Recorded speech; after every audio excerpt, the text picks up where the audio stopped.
قوة إلا بالله العلي العظيم. بسم الله الرحمن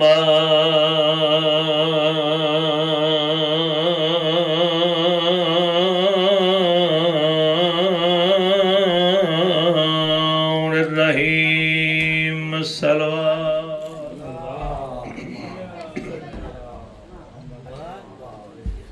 الحمد لله رب العالمين والعاقبة لأهل التقوى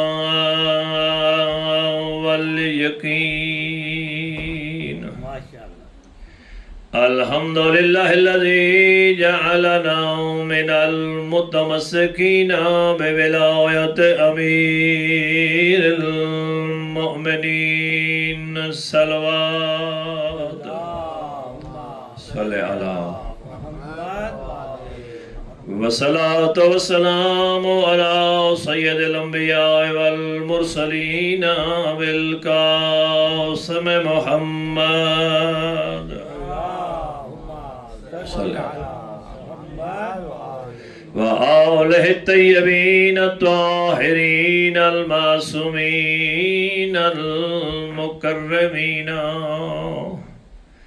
الذين أذهب الله عنهم الرجس وطهرهم تطهيرا. واجب الصلوات.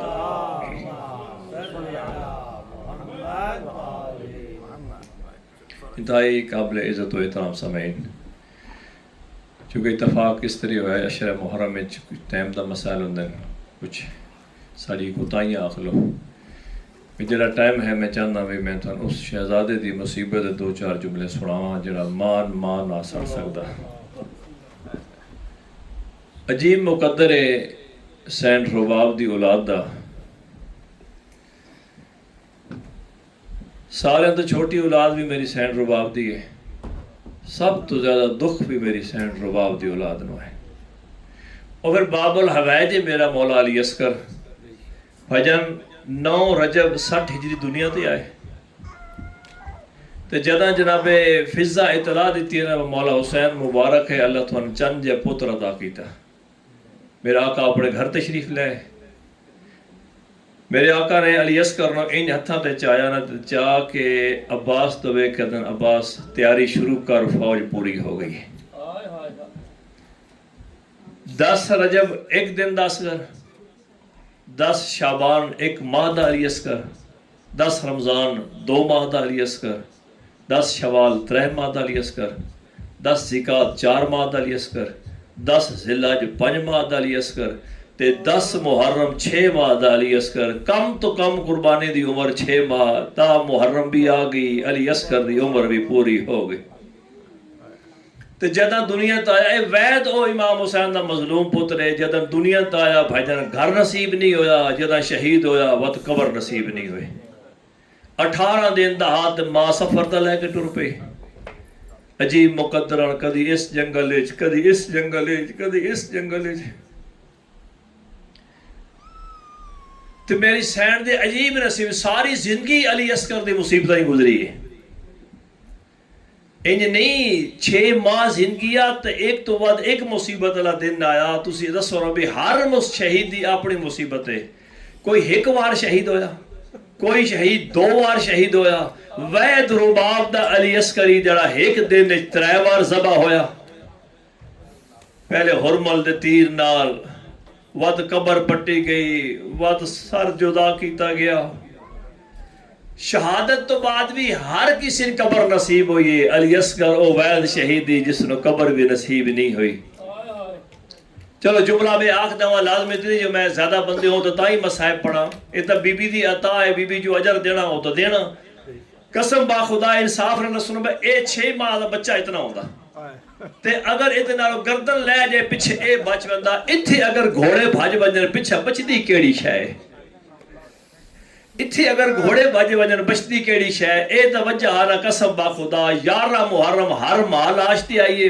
فرور قاسم مل گیا، لیلان علی اکبر مل گیا، سکینہ زینب نو بھاواں پتھراں تلیا، حسین مل گیا، علی اصغر دی ماں کئی وار اٹھیے تو کئی وار بیٹھیے آدھی ہے سجاد میں اصغر نہیں پیا لبدا سجاد میرا اصغر نہیں لبدا آدھے اماں کرسو برداشت میں اصغر لب دے وہاں آدھی ماں برداشت کرسی ہے بابے دی لاش دی کروٹ بدلائی سنا سینے نالو ایک گوشت دا ٹکڑا ہٹا کر اماں اے وے تیرا اصغری جڑا سوڑا دیا سمہ تو بچ گیا سبحان اللہ سبحان اللہ باب الحوائجی ایک کم علی اصغر کیتے جڑا کربلا علی اکبر بھی نہیں کیتا وہ کم حضرت عباس دے بازوہ میں نہیں کیتا جڑا علی اصغر دی شہادت کیتا جس جگہ تے جھوٹ بول دیا نا کربلا جنگ ہوئی میری زبان چ جرت نہیں جڑے جملے یاد ہیں بھی حکومت دا ایک باغیا وہ مارا گیا حکومت نو فتح حاصل ہوئیے جیڑا بندہ بھی انہاں سانگا تو ویدہ نا غور نال حسین ابن علی جنگ کیتی ہو سی جعفر بن علی جنگ کیتی ہو سی عمر بن علی جنگ کیتی ہو سی عباس بن علی جنگ کیتی ہو سی اکبر بن حسین جنگ کیتی ہو سی سارے سار ماتمی ویدے آنا اچانک جدا نا دی نگاہ پوندیا نا علی اصغر دے سارتا اس وقت آدھا نہیں بکواس کر دیو کربلا جنگ نہیں ہوئی کربلا ظلم ہویا اور اے تا ماں کو ماں بھی نہیں سر سکتا اس نو کیڑے جرم میں قتل کیتا نے بابے دی مظلومیہ دی گواہی دیندہ گیا علی اصغر دا محرم جدا غریب کربلا ٹپے تے بیگا کہنا میں غریب ہاں میرے اللہ میں غریب ہاں فضہ دارتے آگا کہ حسین ایک بار خیمے آتن آلیا صدیہ میرے مولا واپس خیام میں چاہیں فرمایا میں نہیں سڑی اسکر دی ماں صدیہ خیر تے فرمایا مولا جس ٹائم دا غربت دا استغاثہ دیتے نے نا اصغر پینگے چ نہیں سمجھا زمین دی زینت بڑھتا ہے ارکان دے بہار اپنا سار بلند کرتا ہے معلوم انج ہوتا ہے جی میں آدھا پہ وہ میرے جینیاں غریب تن صدا ربا میں تیرے اصغر نو اکبر ملا کے نہ ہوں ہاں مولا امانت تھوڑی ہے حسین فرمایا تیار کرو میں تھوڑے اصغر نو پانی پلا کے لے ہونا خشک والا تما کنگی دیتی ہے اصغر دی کمر نال ایک چھوٹا جیا رومال بدس 2 قمیض ماں پوائن بات فرمایا زینب سکینہ بیٹا ذرا پھوپھی زینب نو تو بلا کے لے آؤ علی دیاں طرح دھیاں آئیں میری سین رباب نے علی اصغر چاہ کے امام حسین دے ہتھا تے دیتا سکینہ دے انگل پکڑ کے عالیہ دے ہتھے دیتی 7 قدم پچھی ہٹیے زہرا دی نو جھولی چھڑک کیا دیئے ایمیں سمسا خالی جھولی آئیا خالی جھولی ولی بینیا میرے رشتے مک گئے میرے ناتے مک گئے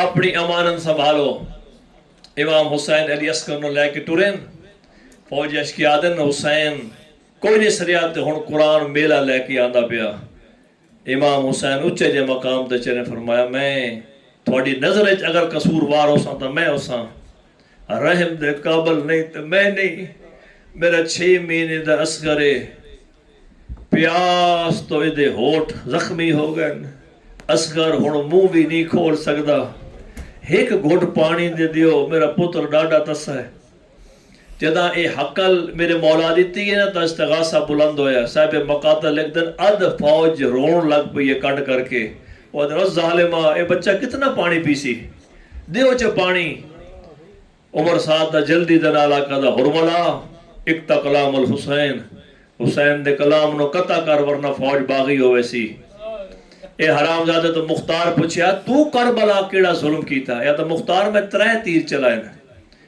آدھا تو کیڑے تیر چلایا دا ایک تیر میں اس وقت چلایا جدا عباس مشک تسمہ دا موج پایا میں مشک دا نشانہ لے کے تیر ماریا تیر مشک نہ لگا جوان دی سجی آنکھیں چ لگا آدھا دوجا تیر میں اس وقت چلایا جدا ایک شامی حسین مظلوم دی پیشانی تے پتھر ماریا نا تے حسین اپنی عبا اٹھا کے زخم پہ صاف کردہ میں حسین دی چھاتی 3 پلہ تیر مارا ایڈا ظالم تیرا حسین دا تیر پشت آلے پاسے غریب دعا ہتھا نال کدیا سبحان اللہ سبحان اللہ آدھا تیسرا تیر آدھا اس وقت جدا عمر ساتھ دے منا کیا کوئی تیر ہی تے چلا میری جتی ہوئی جنگ بھی ہر دیئے آدھا وہ کونا فرمایا حسین دا ششمایا علی اصغر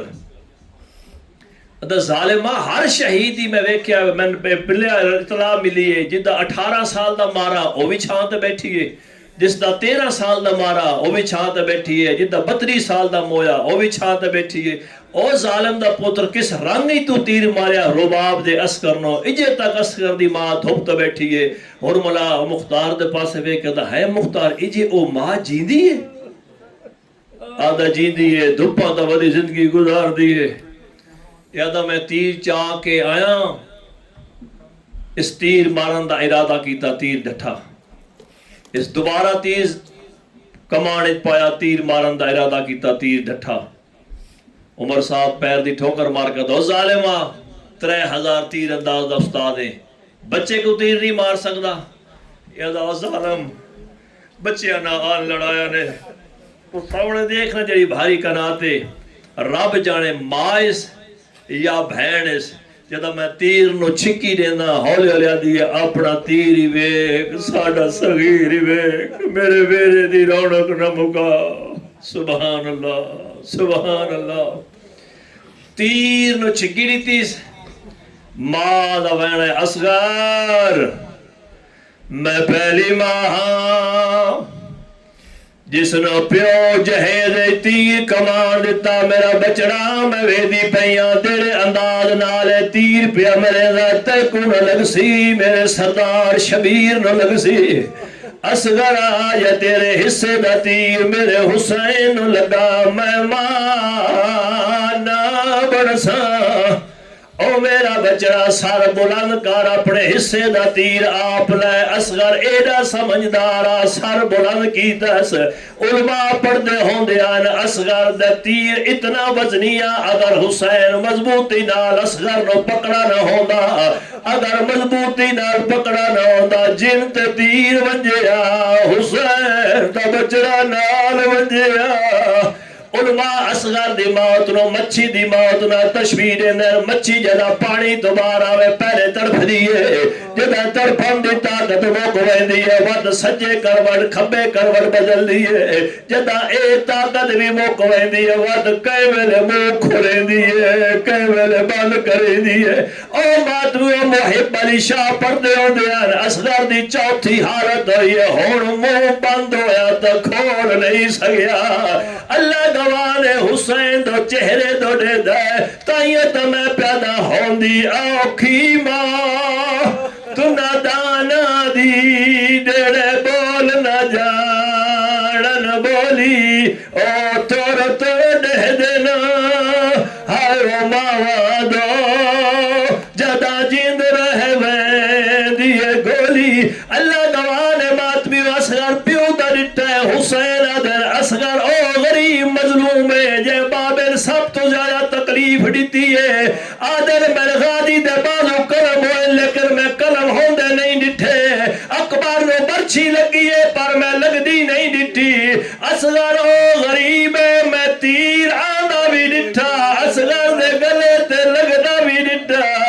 اللہ گوانے آنا میں غریب میرے بچڑے مارے گئے۔ اللہ لعنت اللہ علیہ قوم۔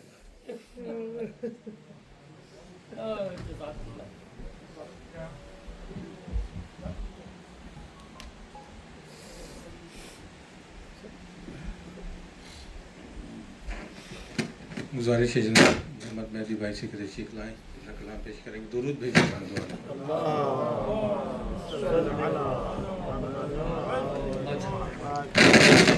آج شب عاشور ہے اور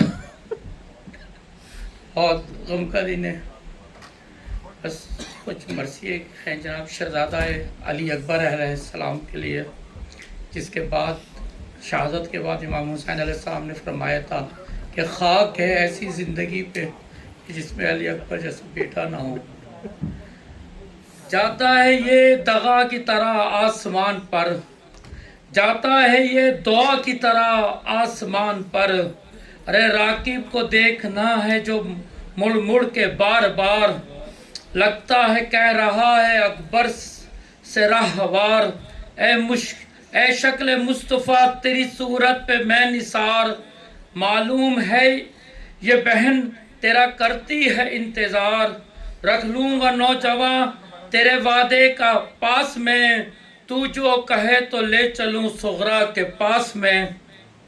یہ سن کے منہ پھیر لیا سوئے وطن کہا پیاری بہن نثار تیرا بھائی ہو گیا شرمندہ تجھ سے پسر شہ کربلا ہوا وعدہ کیا تھا تجھ سے لینے کو آؤں گا ارے تقدیر نے نہ اب ہماری رسائی کی صغرا معاف کرنا خطا اپنے بھائی کی اب لوٹ کے وطن نہ آئیں گے اے بہن اس دشت نینوا کو بسائیں گے اے بہن پانی بھی مرگ وقت نہ پائیں گے اے بہن دنیا سے آج پیاسے ہی جائیں گے اے بہن یہ جانتا ہوں کہ کر گریہ زاری کرو گی تم یہ جانتا ہوں گریہ زاری کرو گی تم اگر اکبر سے مل نہ سکو گی دوبارہ تم اے کاش دن دکھاتی یہ تقدیر ایک بار ارے تبدیل ہوتی وقت کی تحریر ایک بار ارے ہو جاتا شاد یہ کام دلگیر ایک بار بس دیکھ لیتا میں تجھے ہمشیر ایک بار مل لیتا ایک بار جو تجھ نیم جان سے پھر دم میرا نکلتا بڑے اطمینان سے گزری ہو مشکلات سے معلوم ہے مجھے ارے لپٹی ہو میری ذات سے معلوم ہے مجھے بیزار و حیات سے معلوم ہے مجھے ارے سوئی نہیں اور رات سے معلوم ہے مجھے سن لی اذان تو نے مدینے میں اے بہن بھائی نہ سن سکا تیری آواز کو بہن اہل حرم جو آئے مدینے میں لوٹ کر یہ جانتا ہوں ڈھونڈے گی مجھ کو تیری نظر یاد آئے گی جب پاؤ گی جب میری شہادت کی تم خبر کربلا کرنا مدینے سے تم سفر قرآن پڑھنا تم غریب و دیار پہ صغرا ضرور آنا ہمارے مزار پہ صغرا ضرور آنا ہمارے مزار پر صلوات پڑھے گا محمد علیہ جو اکبر نے جو گھر موت کا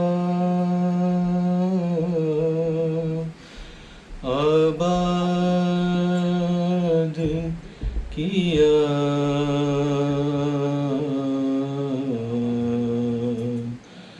اکبر نے جو گھر موت کا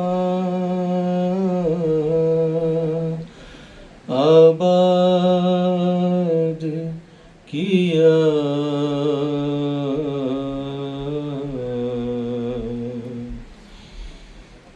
صغرا کو دم نزا بہت یاد کیا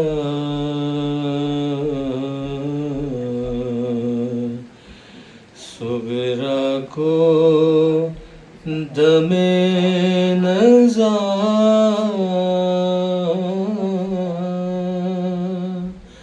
بہت یاد کیا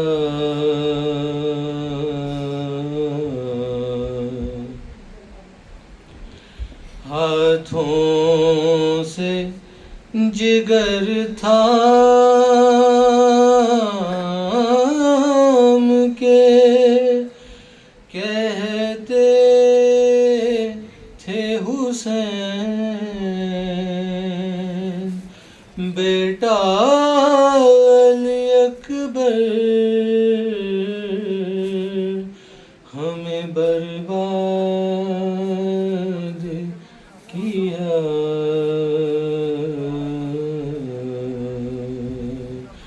اکبر نے جو گھر موت کا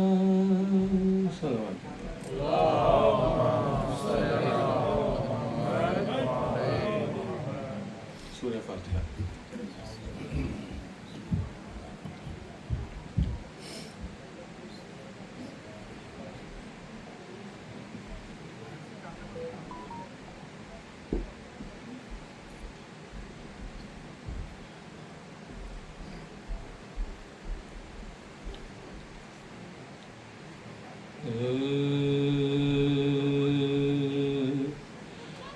رخصت ہوا حسین سے جب نوجوان پسر، کچھ دور ساتھ ساتھ چلے شاہ بہروبر، تاریک تھا زمانہ کچھ آتا نہ تھا نظر، پٹی بندھی تھی شفقت فطری کی آنکھ پر، ہر رکن کی تھی فکر شہ مشرقین کو، روح خلیل دیکھ رہی تھی حسین کو، روح خلیل دیکھ رہی تھی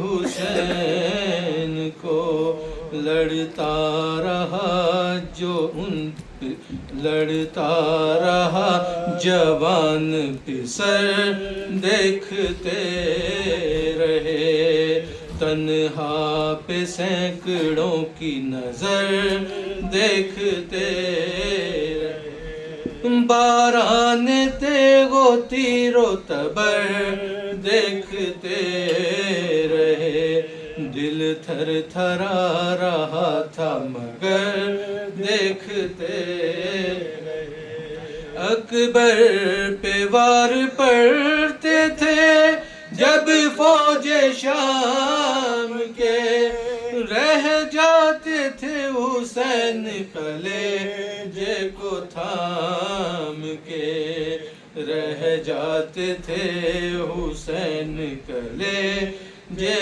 کو تھام کے، حسرت سے رن میں جنگ پسر، دیکھتے شاہ زینب کھڑی تھی خیمہ کے در پر باشک دل پر تھے ہاتھ چہرے شب، دل پر تھے ہاتھ چہرہ شبیر پر، نگاہ پڑتی تھی روئے شاہ میں احوال روزگار، جب دیکھتی تھی بھائی کو خوش مسکراتی تھی، پڑھتی تھی جب جبیں پہ شکن کانپ جاتی تھی، پڑھتی تھی جب جبیں پہ شکن کانپ جاتی تھی، ہاتھوں سے دل کو تھام کے رن کی طرف چلی، جاتے تھے لڑکھڑاتے ادھر خود بھی شاہدی، دم توڑتا تھا رن میں جہاں اکبر حزین، زینب وہاں حسین سے پہلے پہنچ گئی، آئے نظر جو زخم تنے پاش پاش پر، تیوار کے تھے پڑی علی اکبر کی لاش پر، تیوار کر کے گر پڑی علی اکبر کی لاش پر، خیمے میں لاش آئی تو محشر بپا، لیلا نے بس اتنا کہا کہہ سکیں آقا یہ کیا ہوا، لیلا بس اتنا کہہ سکیں آقا یہ کیا ہوا، آپ غش میں چونک پڑے جوش آ گیا، دیکھی جو لاش ہو گئے پھر غش میں مبتلا، مڑ کر نظر مریض پہ ڈالی حسین نے،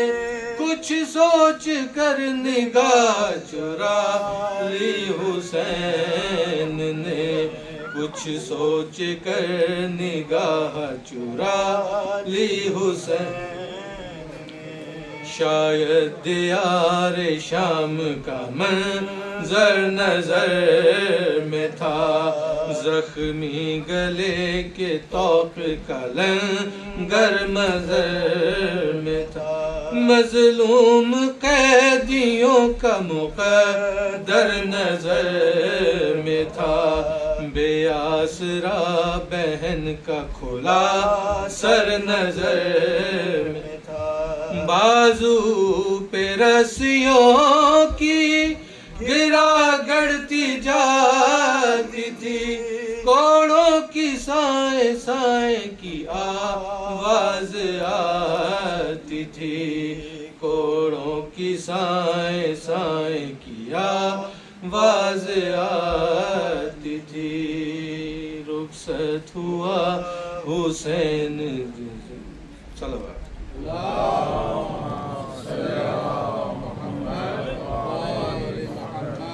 گزارش ہے جناب قبلہ مولانا حسن رضا کومیلی صاحب سے کہ ممبر پہ تشریف لائیں اور آج کے مجلس سے اپنا خطاب فرمائیں، ایک درود بھیجیں محمد والا۔ فاتحہ بنظر شہدائے کربلا۔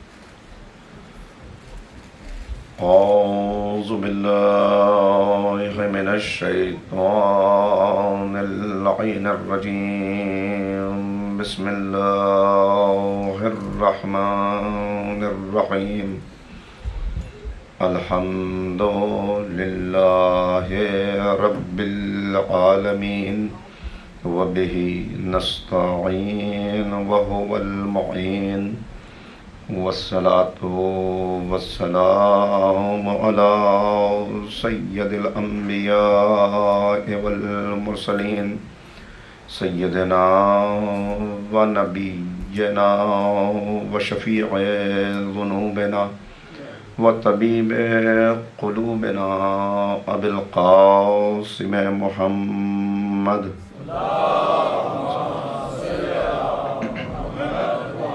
آلہ الطیبین الطاہرین المعصومین المظلومین المنتخبین المنتجبین، اما بعد فقد قال اللہ تبارک و تعالی فی کتابہ المجید وفرقانہ الرشید وقولہ الحق، بسم اللہ الرحمن الرحیم، قل ان کنتم تحبون اللہ فاتبعونی یحببکم اللہ، صدق اللہ العلی العظیم۔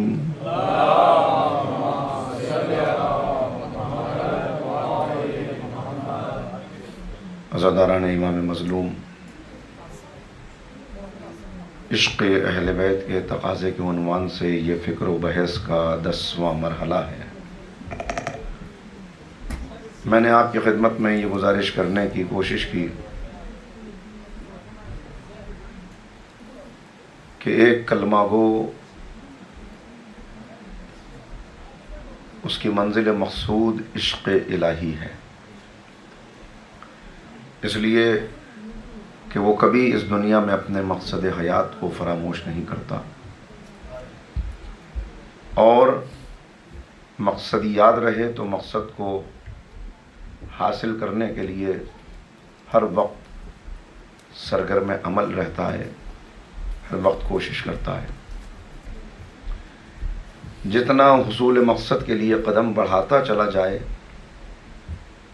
اتنا پستیوں سے نکلتا جاتا ہے، بلندیوں کی طرف بڑھتا جاتا ہے۔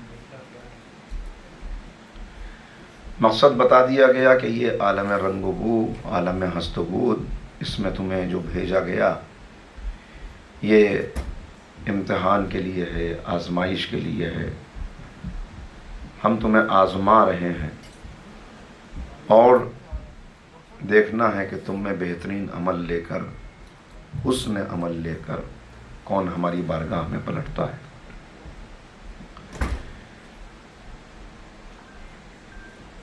عشق وہ طاقت ہے جو پرواز عطا کرتی ہے، عشق وہ قوت ہے جو حوصلہ بخشتی ہے، اور یہ قوت حاصل نہیں ہو سکتی جب تک معشوق کی معرفت نہ ہو۔ چنانچہ پہلا مرحلہ معرفت کا ہے۔ معرفت حاصل ہونے کے بعد بھی اگر انسان بیٹھا رہے اور نظر انداز کر دے معرفت حاصل ہونے کے بعد بھی، تب بھی وہ ناکام ہو جاتا ہے۔ اس لیے کہ ایسے بہت سے آپ کو تاریخ میں نظر آئیں گے کہ جن کو معصوم کی معرفت تھی، مگر چونکہ عشق کو پروان نہیں چڑھا سکے، لہٰذا قربانی کا وہ جذبہ ہی پیدا نہیں ہو سکا کہ جہاں آ کے انسان اس راہ میں کچھ پیش کرنے اور لٹانے کے مرحلے تک پہنچتا ہے۔ چنانچہ قرآن کریم خود گواہی دے رہا ہے، آیت قرآن کی اس بات پہ شاہد ہے۔ اہل کتاب کے لیے بتایا جا رہا ہے یعرفونہ کما یعرفون ابناءہم، یہ نبی کو ایسے پہچانتے تھے، انہیں نبی کی ایسی معرفت تھی کہ جیسے باپ کو اپنے بیٹے کی معرفت ہوتی ہے، لیکن اتنا پہچاننے کے باوجود ناکام ہو گئے۔ کیوں ناکام ہوئے؟ اس لیے کہ ان کے سامنے جو اپنے مقاصد تھے وہ مقاصد چھوٹے چھوٹے، حب دنیا، یہ منصب مل جائے، یہ اثر ختم نہ ہو جائے، یہ کاروبار جو چل رہا ہے کہیں اس کے اندر گھاٹا نہ ہو جائے۔ اب اسلام آ گیا، اب نبی کریم آ گئے، پہچانتے ہیں ان کو لیکن تعلیمات ان کی پتہ ہے۔ اگر ان کی بات کو مانا تو پھر یہ سودی کاروبار ہے، اس کو چھوڑنا پڑے گا۔ اگر ان کی بات کو مانا تو یہ جو ہمارا ایک اثر ہے معاشرے کے اندر، سردار تو ہم بنے ہوئے ہیں، ان کی سرداری کو تسلیم کر لیا تو اب ہماری سرداری کا کیا ہوگا؟ یہ ساری چیزیں تھیں کہ جنہوں نے انہیں قدم اٹھانے کے لائق نہ چھوڑا اور زنجیریں پڑ گئیں ان کے پیروں میں اور وہ ناکام ہو گئے۔ تو ان کا علم، ان کا جاننا، ان کی معرفت وہ کیسی معرفت تھی؟ اب قرآن نے بتایا کہ ان کی معرفت کی کس طرح کی معرفت تھی۔ کہا مثل الذین حملوا التوراۃ ثم لم یحملوها کمثل الحمار یحمل اسفارا، کہ ان کی معرفت، ان کا علم تو ان کے پاس تھا، معرفت تو ان کے پاس تھی، مگر کیسی تھی؟ جیسے گدھے کے اوپر کوئی وزن لدا ہوا ہو، کتابیں لدی ہوئی ہوں، مگر وہ تو بوجھ اٹھانے کا عادی ہے، وہ تو وزن اٹھانے کا عادی ہے، تو یہ کتابیں اس کے اوپر ہیں مگر اس کو کوئی فرق نہیں پڑتا کہ یہ لکڑیاں ہیں، یہ پتھر ہے، یہ کتابیں ہیں، اسے کوئی فائدہ اس سے نہیں پہنچنے والا۔ کہ بالکل اسی طرح انہوں نے بھی اپنے اس علم سے، اس معرفت سے کوئی فائدہ نہیں اٹھایا، اس راہ میں ناکام ہو گئے۔ یہ مثالیں ہمارے لیے پیش کر کے، یہ قوم سمود کی مثال، یہ قوم صالح کی مثال، یہ قوم نوح کی مثال، یہ قوم سبا کی مثال، یہ ساری مثالیں، یہ واقعات جو جمع کی ہے قرآن کریم نے، وہ اس لیے جمع کی ہے کہ تم ان کو دیکھتے چلے جاؤ اور اپنے لیے عبرت پکڑتے چلے جاؤ، یہ تمہیں معلوم ہو کہ یہ قومیں کامیاب کیوں نہ ہو سکی، ناکام کیوں ہو گئی۔ لہٰذا ان کی ناکامی کو دیکھ کر پھر اپنے راہ پر میں آنے والی رکاوٹوں کو عبور کرتے ہوئے آگے بڑھنا۔ چنانچہ اب جب بالکل تاریک دور تھا، تب سب سے آخر میں حضور سرور کائنات حضرت محمد مصطفیٰ صلی اللہ علیہ وسلم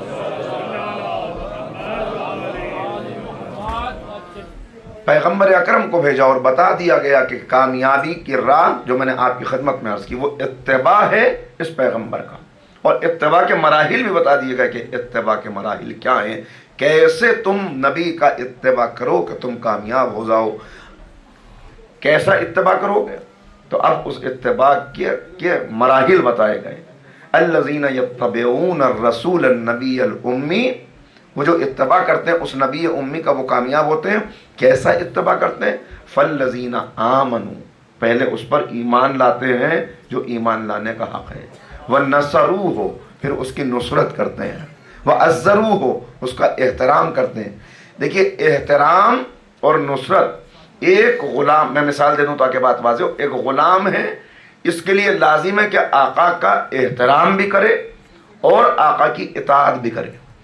ایک اطاعت گزار ایسا ہے کہ آقا کے سامنے جھکا جا رہا ہے، ہر وقت ہاتھ باندھے ہوئے کھڑا ہے آقا کے سامنے، سجدہ کرنے کو تیار ہے، رکوع کرنے کو تیار ہے، گرنے کو تیار ہے آقا کے آگے، لیکن جب آقا اس سے کہتا ہے کہ ذرا جاؤ باغ میں پانی ڈال دو، ذرا جاؤ صفائی کر دو، ذرا جاؤ میری سواری تیار کر دو، تو جب بھی وہ کہتا ہے کہ یہ کام کرو تو یہ فوراً جھک جاتا ہے.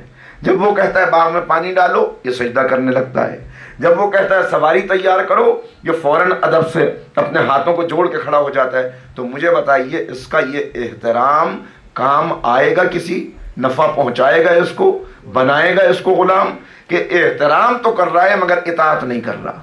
1400 سال سے یہی مسلمانوں کا حال ہے کہ نبی کے احترام میں جھکے جا رہے ہیں، نبی کے قصیدے پڑھ رہے ہیں، نبی کی نعتیں پڑھ رہے ہیں، لیکن جب نبی کہتے ہیں یہ قرآن ہے، یہ اہل بیت ہے، ان دونوں کو چھوڑنا نہیں تو بات ماننے کے لیے تیار نہیں.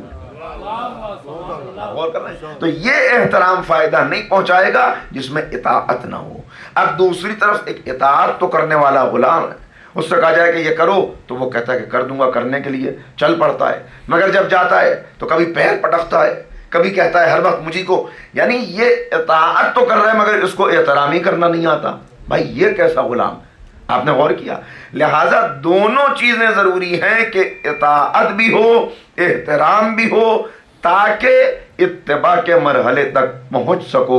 یہی اطاعت اور احترام جب ملتا ہے تو ایمان کامل بنتا ہے. اس ایمان کامل کا ایک صلوات پڑھیں، اس ایمان کامل،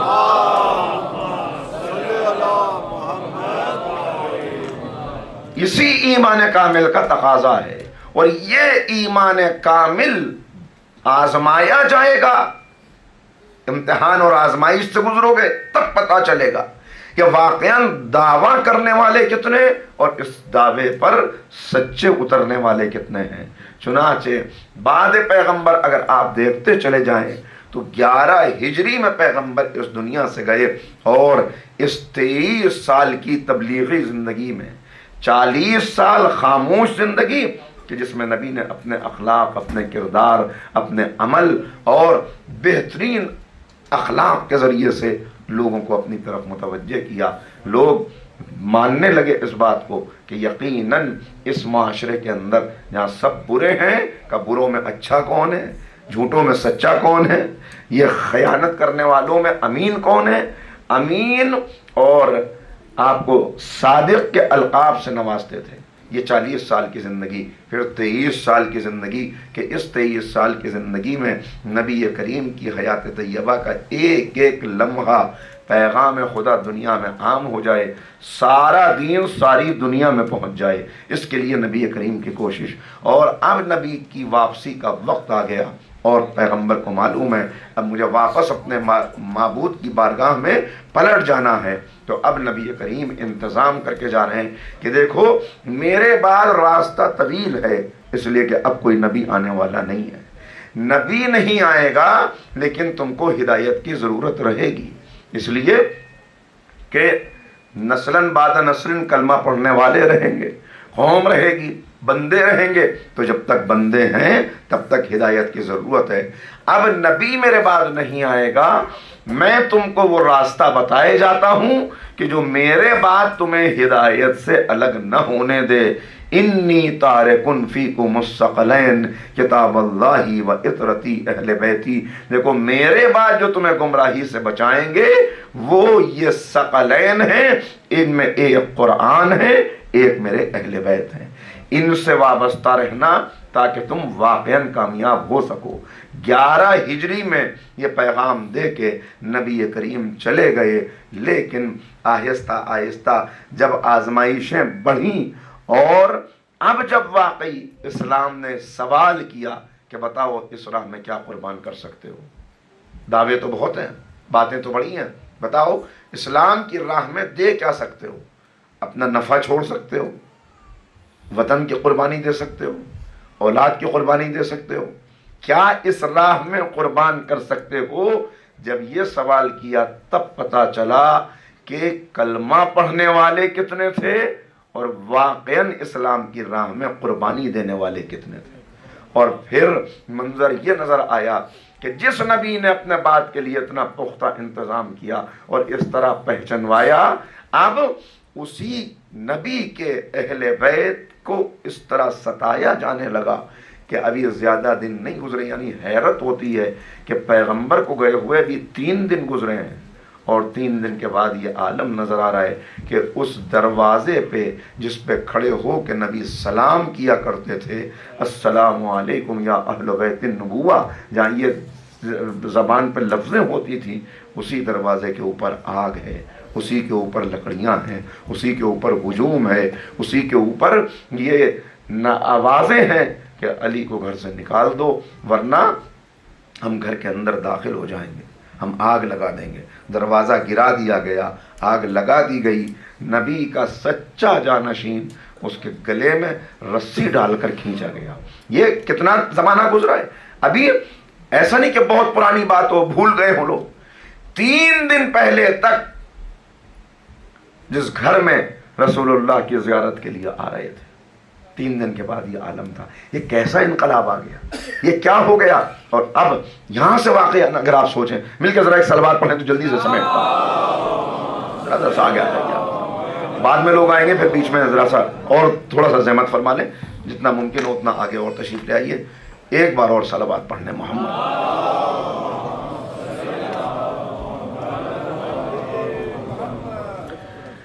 تو 11 ہجری میں پیغمبر دنیا سے گئے اور اگلے 50 سال کے اندر ایسا انقلاب آیا کہ اب اس 50 سال میں کیا کیا دیکھ لیا زمانے نے، اگر اسے یاد رکھا جائے تو آپ کے سامنے سارے چہرے کھل کے آ جائیں گے، سارے حقائق واضح ہو جائیں گے اور ساری باتیں بالکل واضح ہوتی چلی جائیں گی کہ آخر انسان ناکام کب ہوتا ہے، پھسلتا کب ہے، گرتا کب ہے.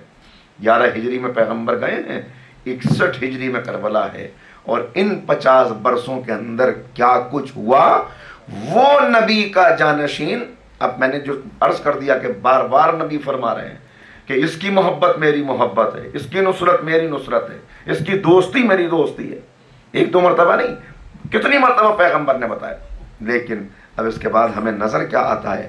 اگر تاریخ کا جائزہ لیں تو آپ کو نظر یہ آئے گا کہ ایک دن مولا جب اپنے گھر سے نکلے، رسول کو گئے ہوئے تقریباً ابھی 25 سال بھی پورے نہیں ہوئے، ابھی 25 سال بھی نبی کو گئے ہوئے اس دنیا سے نہیں ہوئے ہیں، تو مولا اپنے گھر سے نکلتے ہیں اور 2 لوگ کھڑے ہوئے جوان آپس میں باتیں کر رہے ہیں. ان میں سے ایک دوسرے سے پوچھتا ہے کہ یہ جب گھر سے اپنے نکلتے ہیں تو لوگ، بعض لوگوں کو دیکھا ہے بڑا احترام کرنے لگتے ہیں، یہ ہیں کون، یہ آخر کون ہے؟ مدینے کے اندر 25 سال ابھی نہیں گزرے ہیں نبی کو گئے کہ لوگ ایک دوسرے سے پوچھ رہے ہیں، جوان ایک دوسرے سے پوچھ رہے ہیں کہ یہ ہیں کون. اور دوسرا جواب دیتا ہے ارے تم ان کو نہیں جانتے، انہیں نہیں جانتے، یہ نبی کے چچا زاد بھائی ہیں، ان کی بیٹی کے شوہر ہیں، ان کے نواسوں کے والد ہیں، یہ نبی کے داماد ہیں. بس اتنا تعارف علی مرتضیٰ کا باقی رہ گیا. غور کر رہے ہیں، یہ تاریخ ہے، یہ حوالے ہیں کہ مولا نکل رہے ہیں اور لوگ پوچھ رہے ہیں جوان ایک دوسرے سے. تو وہ نسلیں جنہوں نے مولا کو دیکھا تھا اور جو جانتے تھے، ان میں سے بہت سے تو اس دنیا سے رخصت ہو چکے تھے، بہت سے مدینہ چھوڑ کے جا چکے تھے، بہت سے جنگوں کے اندر شہید ہو چکے تھے، اور بہت سو نے مصلحت آمیز خاموشی اور سکوت اختیار کر لیا تھا کہ وہ کہنے ہی کو تیار نہیں تھے کہ علی کا رتبہ کیا ہے، علی کا منصب کیا ہے. یہاں تک کہ کسی نے مولا سے سوال کیا کہ مولا یہ تو بتائیے کہ اگر رسول اللہ کا اپنا کوئی بیٹا ہوتا، رسول اللہ کا اپنا کوئی بیٹا ہوتا جو پیغمبر کے جانے کے بعد، جانے کے وقت بالغ بھی ہوتا، جوان بھی ہوتا، تو کیا امت نے بعد پیغمبر اسے تسلیم کر لیا ہوتا؟ دیکھیے ایک سوال ہے بھائی، آپ تو داماد ہیں، آپ چچا زاد بھائی ہیں، لیکن اگر بیٹا ہوتا نبی کا، سوال کرنے والا پوچھ رہا ہے، تو کیا کیا ہوتا؟ جو جواب مولا نے دیا ہے وہ تاریخ میں محفوظ ہے. مولا نے فرمایا اگر نبی کا کوئی حقیقی بیٹا بھی ہوتا اور اس نے وہ طریقہ نہ اختیار کیا ہوتا کہ جو میں نے اختیار کیا، یعنی میری طرح اس نے زندگی کا رخ اپنا نہ اپنایا ہوتا، اور امت سے یہ تقاضا کیا جاتا کہ بعد پیغمبر مان لو نبی کے اس بیٹے کو، تو تو کہا مثل گوسفند اس کو ذبح کر دیا جاتا اور کوئی کہیں سے آواز نہ اٹھتی. یہ مولا بتا رہے ہیں. تو یہ ہوا کتنے سال کے اندر؟ ابھی 25 سال ہی گزرے ہیں کہ 25 سال میں یہ ہوا کہ مولا کو نہ صرف یہ کہ پہچانتے نہیں ہیں بلکہ شامی میڈیا کا اثر یہ ہے کہ کتنی دور ہے شام، یہاں سے کتنی دور ہے شام، لیکن شام کے اندر جب مولا کی شہادت کی خبر پہنچتی ہے کہ علی مارے گئے، علی کو قتل کر دیا گیا، اور یہ بات آتی ہے کہ علی کو مسجد کے اندر شہید کیا گیا، تو لوگ ایک دوسرے سے کہتے ہیں علی کو مسجد میں مار دیا گیا. علی کا مسجد سے کیا تعلق تھا؟ وہ مسجد میں کیا کرنے چلے گئے تھے؟ نعوذ باللہ. یعنی جس کے سجدوں کی آبرو ہیں، جس کی عبادتوں کی زندگی ہے، اس کے لیے یہ سوال کیا جا رہا ہے کہ علی مسجد میں کرنے کیا گئے تھے. تو دوسرے نے جو جواب دیا کیا واقعا ظلم ہے، اس نے کہا کہ وہ مسجد میں داخل ہونا چاہ رہے ہوں گے اور لوگوں نے سوچا کہ یہ نعوذ باللہ، اب میں نقل کر رہا ہوں خاکم بدہن، کہ اگر یہ مسجد میں آ گئے تو مسجد کا تقدس پامال ہو جائے گا، تو اس لیے انہوں نے ان کو قتل کر دیا ہوگا. یعنی یہ عالم ہے شامی میڈیا کا کہ جہاں بچے کھیل رہے ہوں وہاں پر اپنے سپاہیوں کو بھیجتے تھے، چہرے پہ نقاب ڈال کے وہ آتے تھے اور ان بچوں کا کھلونا، آج جیسا کھلونا تو تھا نہیں، بکری کے بچوں سے بڑی محبت ہے، چھوٹے چھوٹے، وہ چھین کے لے جاتے تھے اور کہتے تھے کہ یاد رکھو جب تک، یعنی نعوذ باللہ آ رہے ہیں ان کے سپاہی اور کہہ رہے ہیں کہ علی آیا ہے جو تم سے یہ چھین کر لے جا رہا ہے. مولا کائنات کو کسی مدرسے کے اندر بچوں کی تعلیم شروع نہیں ہوتی تھی جب تک مولا کائنات کے خلاف زبان کھول نہ لی جائے. کوئی خطبہ مکمل نہیں ہوتا تھا جب تک امیر المومنین کے خلاف گستاخی نہ کر لی جائے. یہاں تک کہ میں نے ایک عجیب واقعہ دیکھا کہ ایک دن ایک شخص مسجد سے نکلا، مسجد میں خطبہ دیا اس نے، اور خطبہ دے کے جب وہ نکل رہا تھا تو ایک جگہ ایک راستے میں اس کو یاد آیا کہ آج میں نے خطبہ مکمل کر لیا اور علی کو دشنام نہیں کیا، مولا کائنات کو گالیاں نہیں دی. تو وہ اسی جگہ رک گیا. مسجد سے جو لوگ نکل رہے تھے اس نے کہا بھائی رکو ذرا آؤ، سب کو بلایا. ان سے کہا بھائی آج ایک بہت اہم کام رہ گیا ہے، ایک بہت بڑی عبادت چھوٹ گئی ہے، تو اس عبادت کو یہاں کھڑے ہو کے کرنا ہے، ذرا تم لوگ آؤ، آمین کہو، میری بات کو سنو. اور وہاں کھڑے ہو کر اس نے مولا کائنات کی شان میں گستاخیاں کی، اتنی گستاخیاں کی کہ لوگ جو کھڑے ہوئے تھے جمع ہو گئے سب. اس کی اطلاع جب حاکم وقت کو پہنچی کہ ایک خطیب مسجد میں خطبے میں یہ کرنا بھول گیا تھا، اس نے راستے میں کھڑے ہو کر یہ کام کیا ہے، تو حکومت نے وہاں سے فنڈ ریلیز کیا اور وہاں سے اپنے نمائندوں کو بھیجا کہ وہ جگہ جہاں کھڑے ہو کے اس نے یہ کام کیا وہاں پہ ایک مسجد بنا دو تاکہ یادگار رہے کہ یہاں پہ کھڑے ہو کر یہ عمل انجام دیا گیا. اور اس مسجد کا نام رکھا گیا مسجد لان، کہ جہاں کھڑے ہو کر یہ ہے پستی، یہ ہے پستی. اس طرح دین کو مٹایا جا رہا تھا، اس طرح ختم کیا جا رہا تھا. اب ذرا سا آپ کو متوجہ کرنا ہے، اس لیے کہ سمیٹ رہا ہوں میں 10 دن کی گفتگو کو آج کی اس تقریر میں، تاکہ پتہ چل جائے کہ اگر کربلا نہ ہوتی تو کیا ہوتا. ایک صلوات مل کے پڑھیے محمد والے.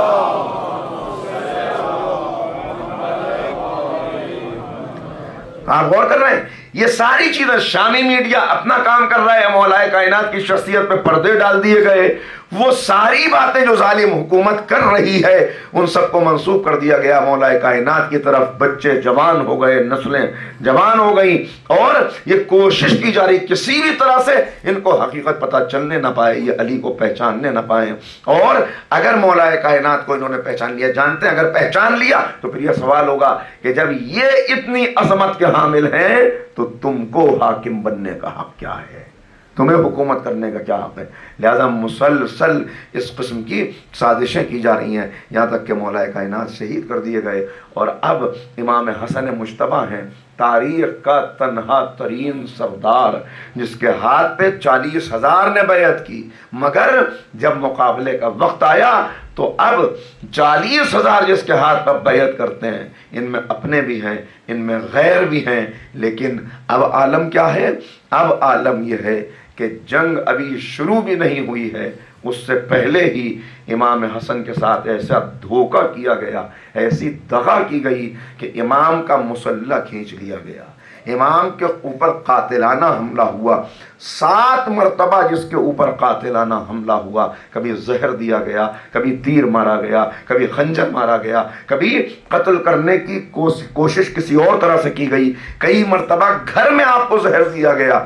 تنہا ترین سردار ہیں امام حسن مجتبیٰ، جن پہ بار بار قاتلانہ حملے ہوتے ہیں، تو وہ مولائے کائنات کہ جن کو اس طرح رسوا کیا جا رہا ہے کہ گلے میں رسی ہے، یہ امام حسن مجتبیٰ کہ جن کے اوپر ایسے حملے کیے گئے اور اس طرح جن کو تاریخ کا تنہا ترین سردار بنا دیا گیا، یہاں تک کہ یہ زمانہ بڑھتے بڑھتے اب وہ وقت آ گیا کہ امام حسن مجتبیٰ بھی اس دنیا سے رخصت ہو گئے، اور اب اگر اسی رخ پہ تاریخ چلتی رہی، اسی طرح تاریخ آگے بڑھتی رہی، تو اب اسلام کا ایک حرف بھی باقی نہیں رہے گا۔ یہاں سے نبی کا نواسا اٹھا اور پکار کے کہا کہ اے نانا کے دین، تیری نصرت کے لیے ابھی حسین موجود ہے، میں جد کی سیرت پہ عمل کروں گا، بابا کی سنت کو زندہ کروں گا، بھائی حسن مجتبیٰ کی محنت کو رائے گا نہ جانے دوں گا، انبیاء کی محنتوں کو مٹنے نہ دوں گا، اور یہاں سے حسین ابن علی چلے دین کی حفاظت کے لیے۔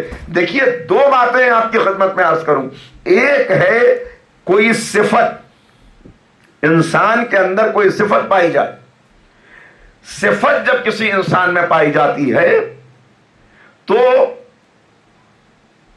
وہ صفت جتنا اس کے اندر موجود ہو اتنا ہی وہ صفت کا حامل کہلاتا ہے۔ ایک انسان سچ بولتا ہے تو سچا کہلائے گا، وفاداری کرتا ہے باوفا کہلائے گا، امانت داری کرتا ہے امین کہلائے گا۔ یہ ہے کسی صفت کا کسی شخص کے اندر پایا جانا۔ یہاں یہ بات آپ کی خدمت میں کاش پہنچا سکوں کہ صفت جب تک اس کے پاس موجود ہے اس وقت تک وہ اس صفت کا حامل کہلائے گا۔ سچ بول رہا ہے، سچا ہے، لیکن سچا جھوٹ بول دے ایک مرتبہ تو اب یہی سچا جھوٹا ہو گیا۔ وفاداری کرنے والا خیانت کر لے، کل تک باوفا تھا آج بے وفا ہو گیا، ہے صحیح، لیکن ایک بات اور ہے ذرا سا یہاں آگے بڑھ کے، یہ تو ہو سکتا ہے کہ سچا جھوٹا ہو جائے، لیکن کیا یہ ہو سکتا ہے کہ سچ جھوٹ ہو جائے؟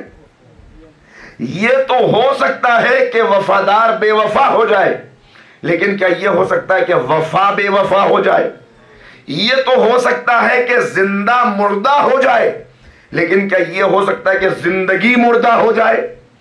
تو کبھی کبھی صفت کسی کی شخصیت میں، کسی کی ذات میں اتنا رس بس جاتی ہے کہ اب یہ اس صفت کا حامل نہیں رہتا، بلکہ یہ خود عین صفت بن جاتا ہے، عین صفت بن جاتا ہے۔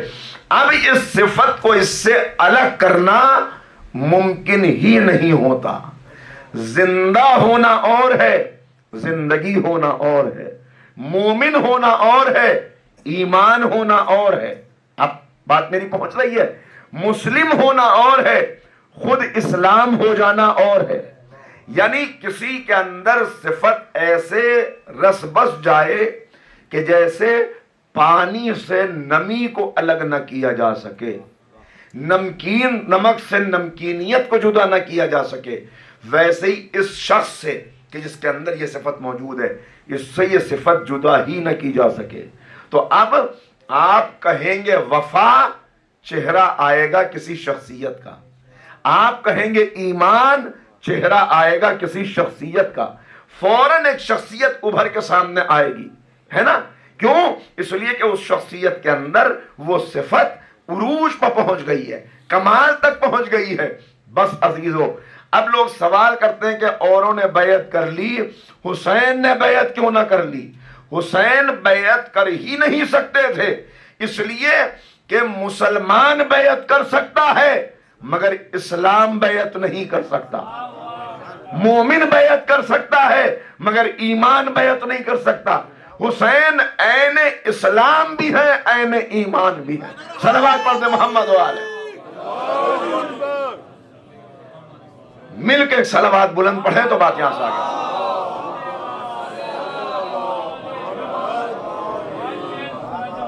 چنانچہ اب یہاں سے نبی کا نواسہ نکلا 11 ہجری میں پیغمبر کی رخصت، 61 ہجری میں کربلا، 59 ہجری میں میدان منی کے اندر امام حسین کا خطبہ. پوری تاریخ جو میں نے اب تک آپ کی خدمت میں بیان کی، یہ امام بیان کر رہے ہیں. منی کے میدان میں واقع کربلا کی تمہید قرار پا رہی ہے. سب کو جمع کرتے ہیں، سب کو نہیں بلکہ خاص افراد کو. 1000 کا مجمع تھا. عبداللہ بن عباس اور اب جناب عبداللہ کو بھیجا کہ جائیے، آپ جائیے. تو ایک طرف عبداللہ بن جعفر، عبداللہ بن عباس اور ایسی شخصیتوں کو بھیجا کہ جن لوگوں کو امانت دار پاتے ہیں ان کو جمع کر لیجئے، ان سے کہیے حسین گفتگو کرنا چاہتے ہیں. اور اس وقت امام حسین نے واقع کربلا سے 2 سال پہلے ایک خطبہ دیا جسے خطبہ منی کہا جاتا ہے. بس میں نے آپ کے لیے ریفرنس دے دیا، پڑھیے گا آپ خطبے میں کیا ہے. اس خطبے کے اندر امام نے بات ہی یہاں سے شروع کی. جو مجھے جانتا ہے وہ جانتا ہے، جو نہیں جانتا وہ پہچان لے میں کون ہوں. اور اس کے بعد اپنا تعارف شروع کرایا. اس تعارف میں وہ آیتیں پڑھی جو قرآن میں نازل ہوئی، مشہور آیتیں، وہ حدیثیں پڑھی اور اس کے بعد کہا کیا تم نہیں پہچانتے، تم نہیں دیکھتے کہ دین پہ کیا گزر رہی ہے، وقت کہاں آ گیا، کس طرح سے میرے جد کا دین پامال کیا جا رہا ہے. اگر نماز پڑھنے کی آزادی ہے، روزہ رکھنے سے کوئی روک نہیں رہا، تو تم یہ سمجھتے ہو کہ تم نے دین کا حق ادا کر دیا. ذرا نکل کے دیکھو میرے جد کے دین پر کیا گزر رہی ہے.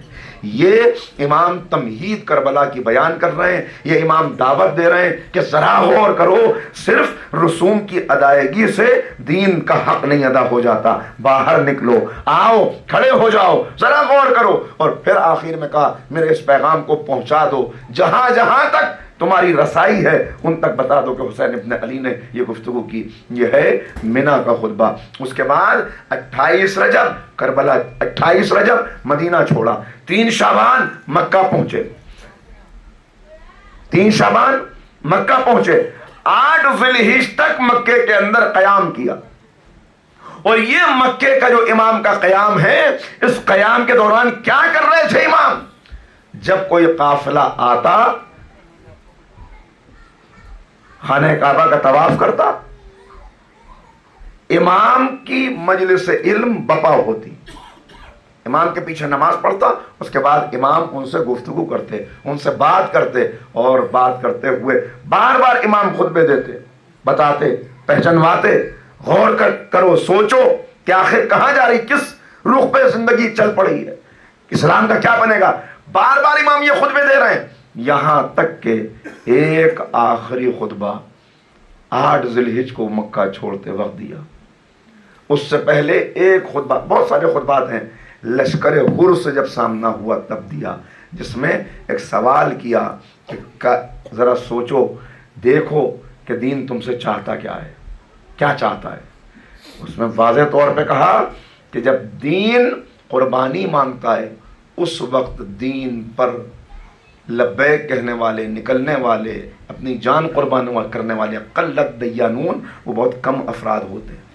اور پھر اب ایک خطبہ دیا 8 ذی الحجہ کو، جس میں اتنا کہا کہ موت اولاد آدم کے لیے ایسی ہے کہ جو یقینی ہے، جو آنی ہے، اور ہمارے نزدیک موت ایسی ہے جیسے ایک جوان لڑکی کے لیے گلے کا ہار ہوتا ہے. جیسے ایک جوان لڑکی کے لیے میں صاف دیکھ رہا ہوں کہ میرے قتل کی تیاریاں کی جا رہی ہیں. میں صاف دیکھ رہا ہوں کہ کربلا کے میدان میں، کہیں یہ کہ کربلا کا نام بھی لیا، لوگ ٹوٹے ہوئے ہیں اور میرے اعضاء و جوارح کو الگ کیا جا رہا ہے. جو میرے ساتھ آئے گا وہ کامیاب ہوگا. میں صبح انشاءاللہ روانہ ہو جاؤں گا. یہ دعوت تھی. یہ دعوت دے کے مدینے سے نکلے، بتا کے نکلے میں کیوں جا رہا ہوں.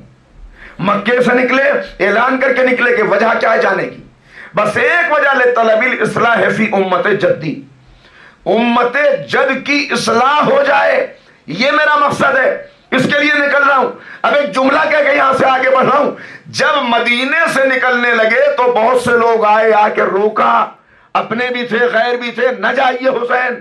جب مکے سے نکلنے لگے بہت سے لوگ آئے، ان میں دھمکیاں بھی تھیں، اس میں بہت ساری باتیں وہ بھی تھیں کہ آپ نہ جائیں گے، اگر ادھر چلے جائیے، وہاں چلے جائیے. لیکن نبی کا نواسہ اعلان کرتا ہوا چلا. ذرا آپ بیدار ہو جائیں، ایک جملہ ایسا کہہ دوں، متوجہ اگر ہیں تو. نبی کا نواسہ اعلان کرتا ہوا چلا. کیا کہا آنے والوں نے؟ ڈرا رہے تھے، دھمکا رہے تھے، حسین نہ جائیے، اس راستے پہ نہ چلیے. کیوں نہ جائیے؟ اس لیے کہ آپ جس کے مقابلے پر جا رہے ہیں اس کے پاس بڑے بڑے نامور پہلوان ہیں، اس کے پاس بڑے بڑے قلعے ہیں، اس کے پاس بڑے بڑے سپہ سالار ہیں، وہ آپ کا مقابلہ آپ ان کا کر نہ سکیں گے. نبی کا نواسہ مکے کی گلیوں سے یہ اعلان کرتا ہوا چلا کہ ابھی تم نے حسین کو پہچانا ہی نہیں، تم کہہ رہے ہو نہ جائیے. جو باتیں وہ کہہ رہے تھے، نہ جائیے، یزید سے نہ ٹکرائیے، یزید طاقت کا بت ہے، یزید کے پاس بڑے بڑے پہلوان ہیں، یزید کے پاس بڑے بڑے قلعے ہیں. حسین یہ اعلان کرتے ہوئے چلے، تم نے حسین کو پہچانا کہاں؟ اگر یزید طاقت کا بت ہے تو حسین بت شکن کا بیٹا ہے. اگر یزید کے پاس مضبوط قلعے ہیں تو حسین کی رگوں میں خیبر شکن کا لہو دوڑ رہا ہے. زندہ باد، یزیدیت مردہ باد، یزیدیت مردہ باد. محمد و آل محمد بلند تر صلوات. اللہم صلی علی محمد. طلب الاصلاح لامت جدی، میں امت جد کی اصلاح کے لیے نکل رہا ہوں. آئے کربلا میں پہنچ گئے. کیسی عظیم قربانی. پہلے رک کے یہاں پہ آپ سے ایک سوال کرنا ہے. کیا فرما رہے ہیں؟ میں جا رہا ہوں امت کی اصلاح کے لیے. خرابی کیا ہوئی ہے؟ حاکم بن گیا یزید کہ جس کے متعلق آپ پڑھیں تو معلوم ہو جائے گا کہ کس انداز سے ملوکیت کا چہرہ ہے جو یزید کی صورت میں سامنے ہے. مگر کہہ کے کیا جا رہے ہیں؟ کہہ کے جا رہے ہیں میں جا رہا ہوں امت کی اصلاح کے لیے. ذرا سب کو متوجہ کرنا چاہ رہا ہوں یہاں پر. یہ ہے مسیحائے امت، یہ ہے طبیب امت جو بتا رہا ہے کہ میں کہاں جا رہا ہوں؟ امت کی اصلاح کے لیے. اے مولا، خرابی تو یزید کے اندر ہے، وہ حاکم بنا تو ہونا یہ چاہیے کہ آپ یہ کہہ کے نکلیں کہ میں جا رہا ہوں یزید کی اصلاح کے لیے. لیکن یہ نہیں کہا کہ یزید کی اصلاح، یہ کہا امت کی اصلاح کے لیے جا رہا ہوں. اس لیے کہ طبیب امت جانتا ہے کہ بیماری یزید کا حاکم بن جانا نہیں ہے، بیماری یزید کا حاکم بن جانا نہیں ہے، بیماری امت کا بے حس ہو جانا ہے. امت کا بے حس ہو جانا ہے. ان کو بیدار کرنے کی ضرورت ہے. لہذا کہا میں امت کی اصلاح کے لیے نکل رہا ہوں. یہ آخر امت میں خرابی کیا تھی؟ نمازیں نہیں پڑھ رہے تھے لوگ، روزے نہیں رکھے جا رہے تھے، حج نہیں ہو رہے تھے، زکوٰۃ نہیں نکال رہے تھے. یہ سارے اعمال ہو رہے تھے، یہ سارے اعمال ہو رہے تھے، مگر اس کے باوجود آقا کہہ رہے ہیں میں امت کی اصلاح کے لیے نکل رہا ہوں. یہ بڑا اہم نقطہ ہے، یہ بڑا غور کرنے کی ضرورت ہے. امت کی اصلاح کے لیے نکل رہا ہوں، کیا مطلب؟ عزیزو، میں ایک مثال آپ کے سامنے پیش کروں تاکہ بات واضح ہو جائے. میں نے دیکھا ایک باغ میں جانا ہوا، پھول دیکھے، پھل دیکھے، بڑا اچھا لگا دیکھ کے. ہم نے کہا بھائی یہ پھل، انہوں نے کہا پہلے پھول ہوتا ہے پھر پھل بن جاتا ہے.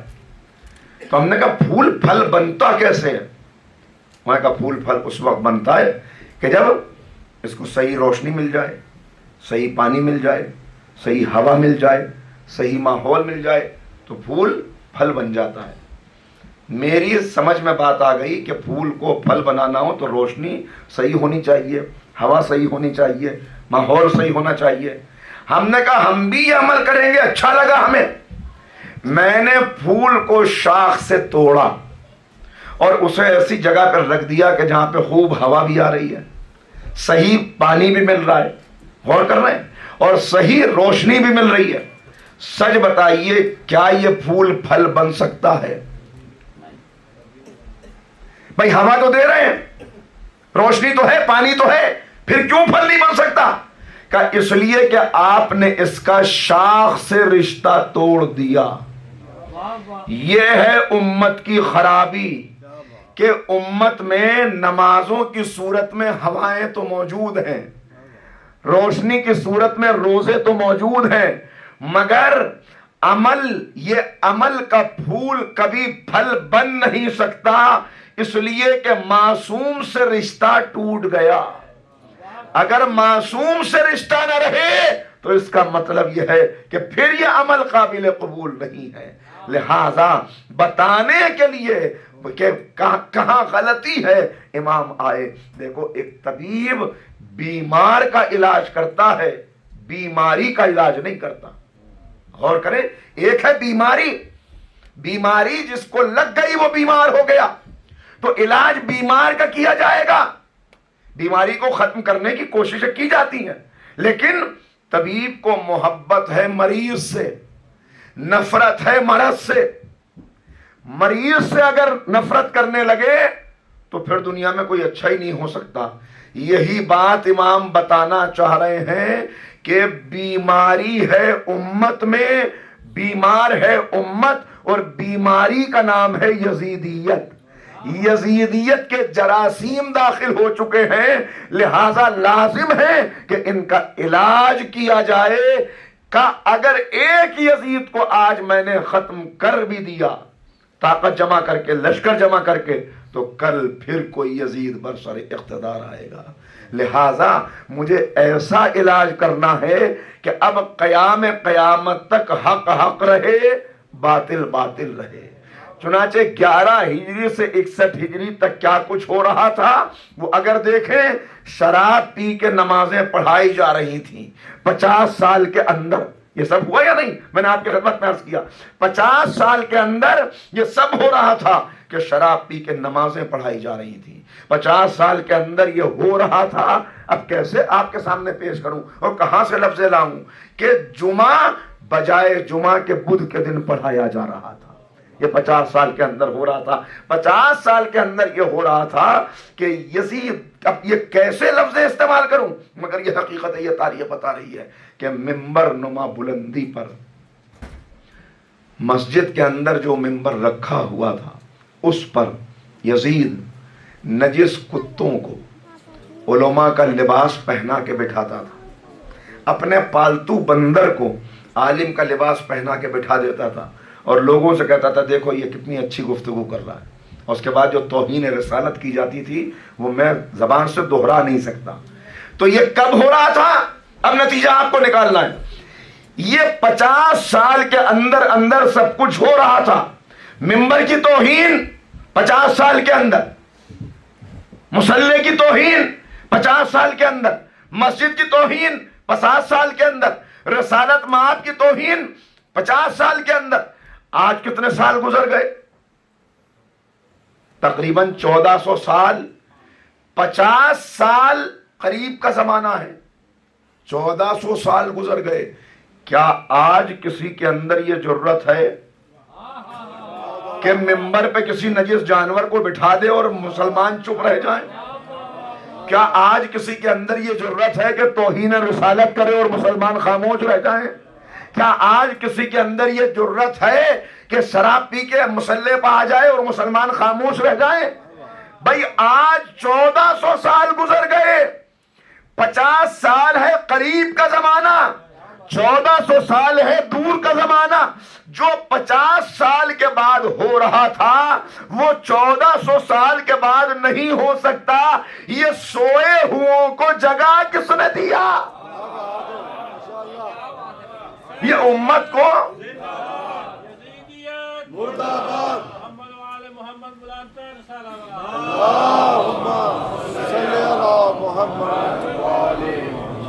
یہ سوئے ہوں کو جگا کس نے دیا؟ یہ بے حسوں کے جسم میں کس نے شعور کی روح پھونک دی؟ 1400 سال گزر گئے، یہ ہے دور کا زمانہ، جبکہ آج کا دور بے حسی کا دور ہے، بے عملی کا دور ہے، بے دینی کا دور ہے۔ آج ہر ایک کو شکایت ہے کہ اب وہ پہلے جیسا عمل نہیں ہے، اب وہ پہلے جیسا ایمان نہیں ہے۔ آج ہر ملک سے آواز آ رہی ہے کہ اسلام خطرے میں ہے، اسلام خطرے میں ہے، اسلام خطرے میں۔ یہ جملہ میں ہمیشہ 9 محرم کو کہتا ہوں اگر مجلس کا موقع ملے، کہ آج ہر ملک سے یہ آواز آ رہی ہے اسلام خطرے میں ہے، اسلام خطرے میں۔ میں دست ادب جوڑ کے کہوں، یہ نہ کہو کہ اسلام خطرے میں ہے، اسلام خطرے میں تھا۔ وفات رسول سے لے کر حسین کی شہادت تک، اب صبح عاشور سے لے کر صبح قیامت تک مسلمان خطرے میں ہو سکتا ہے، اسلام خطرے میں نہیں ہو سکتا۔ صلوات پڑھ دیں محمد وآلہ۔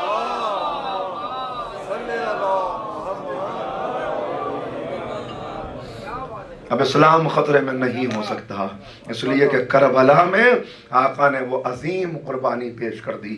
آج لوگ کہتے ہیں کہ ذرا سوچئے تو صحیح، ذرا غور کیجئے حسین کو ملا کیا۔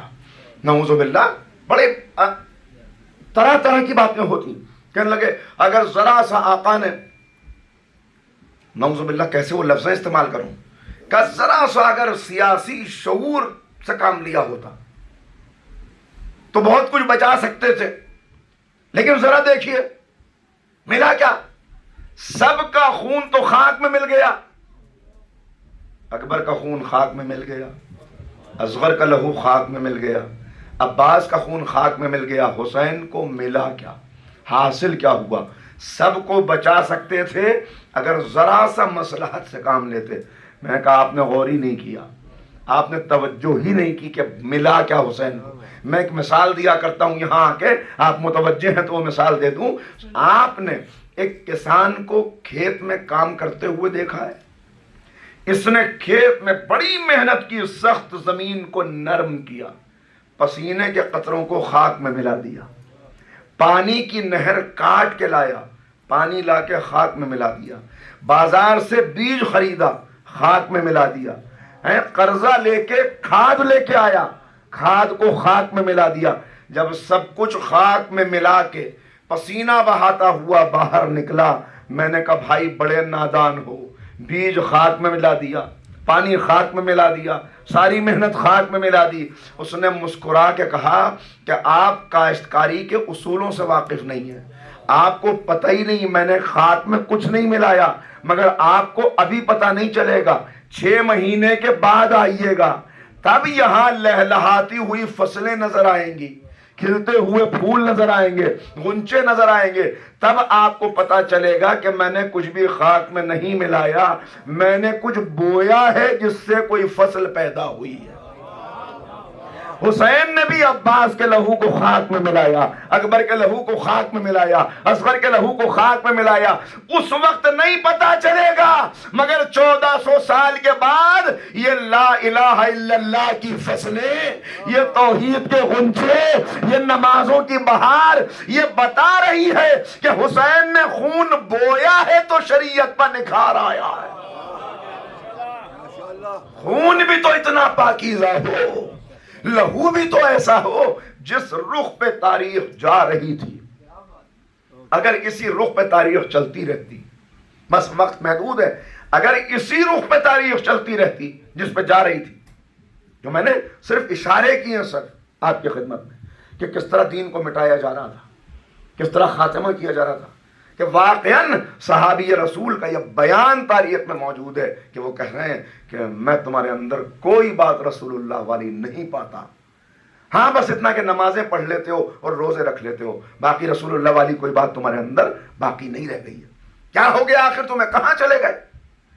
اگر جو کچھ چل رہا تھا یہی باقی رہ جاتا تو آج میرا تمام مسلمانوں سے ہاتھ جوڑ کے سوال ہے، بھائی آپ کیا ہیں؟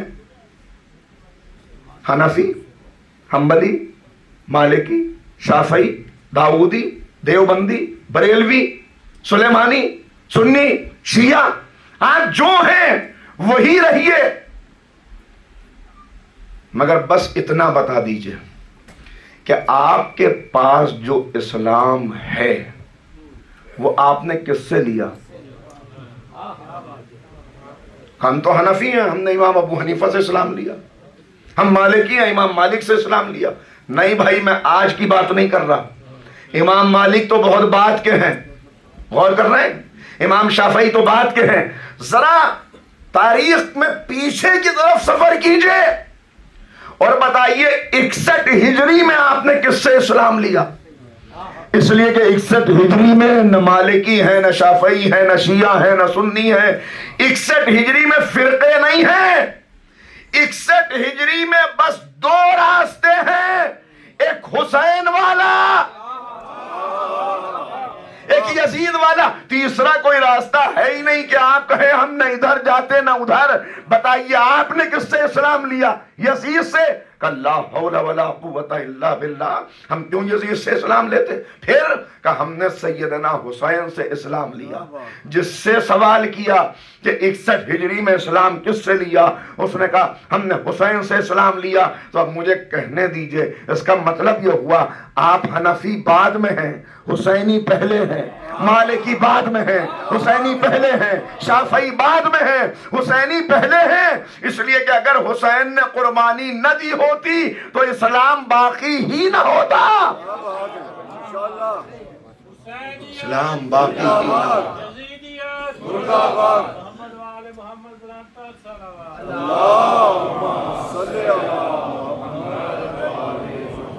اسی لیے تو پیغمبر نے فرمایا ان الحسین مصباح الہدی و سفینۃ النجاہ.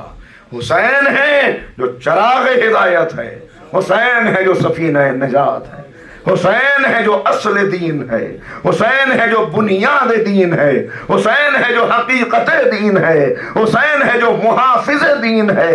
حسین ہے تو دین باقی ہے. میں نے کہا نا کہ اگر کوئی صفت کسی کی شخصیت میں یوں ڈھل جائے کہ اب وہ اسی صفت کا جامع بن کے اس صفت کا لازم و ملزوم قرار پائے کہ ادھر صفت کا نام لیا، ادھر اس کا چہرہ ذہن میں آ گیا، ادھر اس کی شخصیت سامنے آ گئی. یہ ہے حسین ابن علی اور یہ ہے کربلا کی قربانی. اگر یہ قربانی نہ ہوتی آپ یقین جانیے آج کچھ بھی باقی نہ ہوتا. یہ احسان ہے حسین ابن علی کا. اسی لیے آج بڑی باتیں ہوتی ہیں اور کہتے ہیں کہ صاحب آپ تو امام حسین کو سید الشہداء کہتے ہیں. تو سید الشہداء تو جناب حمزہ ہیں. سید الشہداء تو حمزہ تھے. امام حسین سید الشہداء کیسے ہو گئے؟ غور کر رہے ہیں کہ آپ حق و باطل کی بات کرتے ہیں تو حق و باطل کی تو بہت سی جنگیں ہیں. کیا بدر حق و باطل کا مارے کا نہیں ہے؟ احد نہیں ہے؟ خندق و خیبر نہیں ہے؟ پھر حق و باطل کے لیے کربلا کیوں؟ کہ کربلا استعارہ بن گیا. کربلا جہاں حق و باطل کی بات ہوئی کربلا. عزیزو پھر ایک چھوٹی سی مثال دوں تاکہ بات واضح ہو. دیکھیے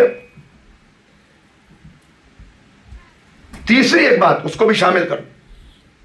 کہا کہ حسین تو شہید ہو گئے، قتل ہو گئے. حسین تو ان کے ساتھی مارے گئے، لاشا تک پامال ہو گیا، سرنوں کے نیزہ پہ بلند ہو گیا.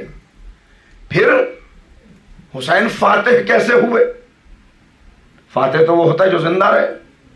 یہ ہے دنیا کا بنایا ہوا معیار. فتح و ظفر کا معیار موت و حیات ہے. جو مر گیا، میں ایک مثال پیش کرتا ہوں تاکہ ساری باتیں، تینوں باتیں ایک ہی مثال میں آ جائیں. ایک مرتبہ سے مل کے صلوات پڑھ دیجیے محمد.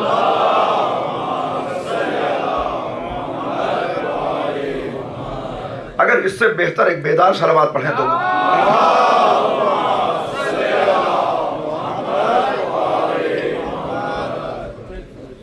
غور کر رہے ہیں.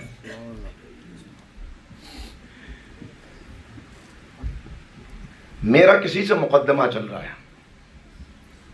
مثال دے رہا ہوں. کسی زمین کے اوپر کورٹ میں کیس ہے، فیصلہ میرے حق میں ہو گیا. اب بڑی خوشی منائی جا رہی ہے کہ لیجیے صاحب ہو گیا فیصلہ، مل گیا آپ کو آپ کا حق. گھر پہ بڑی خوشی منائی جا رہی ہے. لیکن پتہ چلا کہ جو فریق مخالف ہیں وہ سپریم کورٹ پہنچ گئے.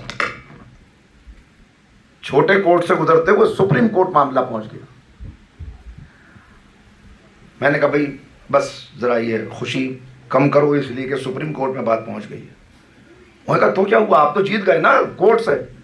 میں نے کہا آپ سمجھے نہیں, اس کورٹ سے جیتنا, یہ چھوٹے کورٹس کا ان سے جیتنا مجھے فائدہ نہیں پہنچائے گا اگر میں سپریم کورٹ میں ہار گیا. لہذا فیصلہ وہاں سے ہوگا کہ وہاں کیا فیصلہ ہوتا ہے. غور کر رہے ہیں. تو اب وہاں پر بھی گواہیاں ہوئیں, بار بار پیشی ہوئی. جب ہیئرنگ ہو گئی اس کے بعد اب اگلی بار میں فیصلہ دیا جانے والا تھا کہ میرے فریق مخالف کو اندازہ ہو گیا کہ یہ جیت جائیں گے اور یہاں بھی ہم ہار جائیں گے. انہوں نے ایک قاتل کو ہائر کیا. انہوں نے کہا کہ دیکھو جیسے ہی یہ جیت کے نکلیں, اس لیے کہ آج یقین ہے کہ یہی جیتیں گے, اب اتفاق سے اگر نہ جیتے بات الگ ہے, جیت کے اگر نکلے تو فوراً مار دینا. ہیئرنگ ہوئی, میرے حق میں فیصلہ ہوا. میں ابھی نکلا ہی تھا باہر, عدالت کے احاطے کے اندر ہی تھا کہ گولی چلی, خون ہوا, میں مار ڈالا گیا, ہر طرف خبر پھیل گئی, اس لیے کہ بڑا حساس کیس تھا, عدالت کے اندر قتل ہو گیا. اگلے دن سب اخباروں میں سرخیاں چھپی, نیوز کی ہیڈ لائنز بنی اور سب نے لکھا وہ مار ڈالا گیا, وہ مار ڈالا گیا, وہ مار ڈالا گیا. کون مار ڈالا گیا؟ کب وہ مار ڈالا گیا جو جیت گیا تھا, اس نے مار دیا جو ہار گیا تھا. میرے مر جانے نے میری جیت کو کوئی نقصان نہیں پہنچایا. عزیزو اب سمجھئے بدر بھی حق و باطل کی جنگ ہے, بدر بھی حق و باطل کی جنگ, خندق بھی حق و باطل کی جنگ, خیبر بھی حق و باطل کی جنگ. لیکن حق و باطل کی جنگ کے سپریم کورٹ کا نام کربلا ہے. اگر کربلا میں اسلام ہار جاتا, نہ بدر کا فائدہ ہوتا, نہ احد کا فائدہ ہوتا, نہ خندق و خیبر کا فائدہ ہوتا. لہذا آپ صلوات پڑھیں محمد و آل محمد.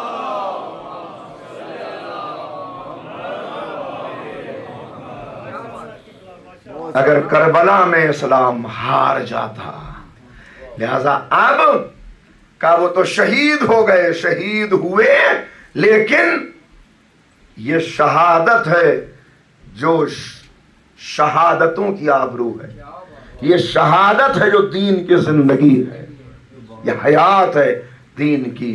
لہذا اب جو سارے مارکوں, ساری قربانیوں کو زندہ کرنے والی قربانی ہے, وہ قربانی حسین ہے. اب جب اس انداز سے قربانی سید الشہداء ابھری تاریخ میں, تو حمزہ آگے بڑھے, جعفر آگے بڑھے. حمزہ نے اپنے سر سے تاج سید الشہداء کا اتار کے حسین کے زخمی سر پہ رکھ دیا. اے میرے لال, آج تک میں سید الشہداء تھا, لیکن اگر تیری قربانی نہ ہوتی تو میری قربانی بھی بیکار چلی جاتی. ایک جملہ کہوں عزیزوں, جو مردوں کو زندہ کرے اسے عیسیٰ کہتے ہیں, جو قوموں کو زندہ کرے اسے حسین ابن علی کہتے ہیں. قوموں کو زندہ کرے, یہ آسان مرحلہ نہیں ہے. جس نے اسلام کو حیات نو عطا کی ہے, جس نے خود اپنا سب کچھ قربان کر کے, یہ آسان مرحلہ نہیں تھا. مگر پیغام ہمارے لیے کہ اب قیامت تک تم اس قربانی کو بھول نہ جانا. لہذا جو خصوصیتیں امام حسین کو اللہ نے عطا کی ہیں, ہر ایک کی کچھ خصوصیتیں الگ ہیں. جناب آدم کو سجدہ کرایا, جناب ابراہیم کے لیے آگ کو گلزار کیا. اسی طرح امام حسین معصومین کی صف میں تنہا کھڑے ہیں, بعض فضیلتیں لیے ہوئے جو کسی اور کو حاصل نہیں ہوئی. ان میں ایک یہ کہ نسل حسین میں امامت کو رکھا. دوسرے قبہ امام حسین, جو دعا کہیں قبول نہ ہوتی ہو, شرائط کے ساتھ اس دعا کی قبولیت کے لیے روضہ حسین پر پہنچ جاؤ, اللہ وہ دعا قبول کرے گا. تیسری خصوصیت, خاک کربلا کو خاک شفا قرار دیا. کیوں یہ خاک شفا؟ کیوں آخر یہ خاک شفا سجدگاہ بن کے ہمیشہ ہمارے سامنے موجود ہے؟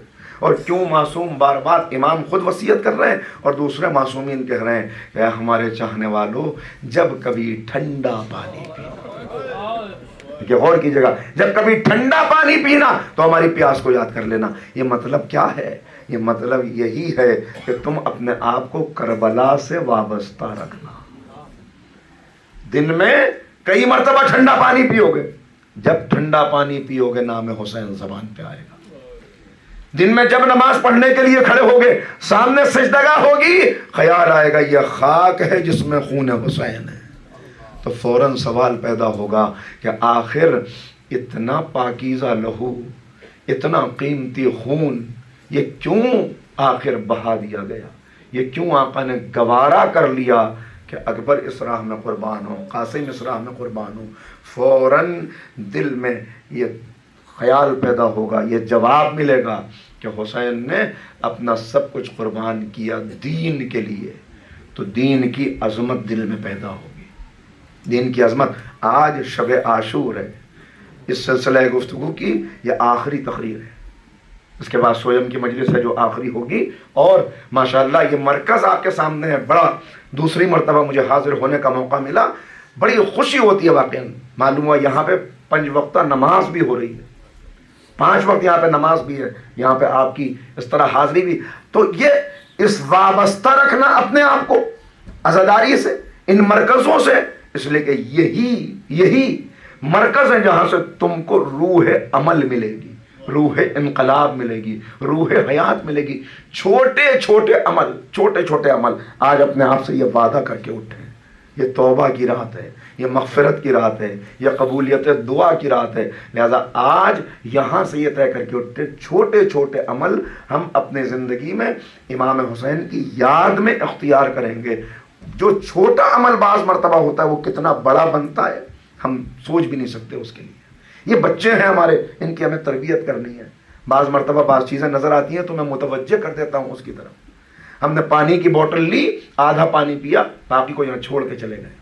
وہ پانی جو بچا ہے یہ نام حسین پہ آپ کو پانی پلایا جا رہا ہے، لہذا یہ پانی بھی تبرک ہے۔ اگر بچ گیا اس بوتل میں تو اسے اپنے ساتھ لے کے چلے جائیں گے۔ یہاں بعض مرتبہ نظر آیا کہ ٹشو ہم نے یوز کی ہے، اس کے بعد پھینک کے چلے گئے، کتنا اجر و ثواب ہے آپ اندازہ نہیں کر سکتے۔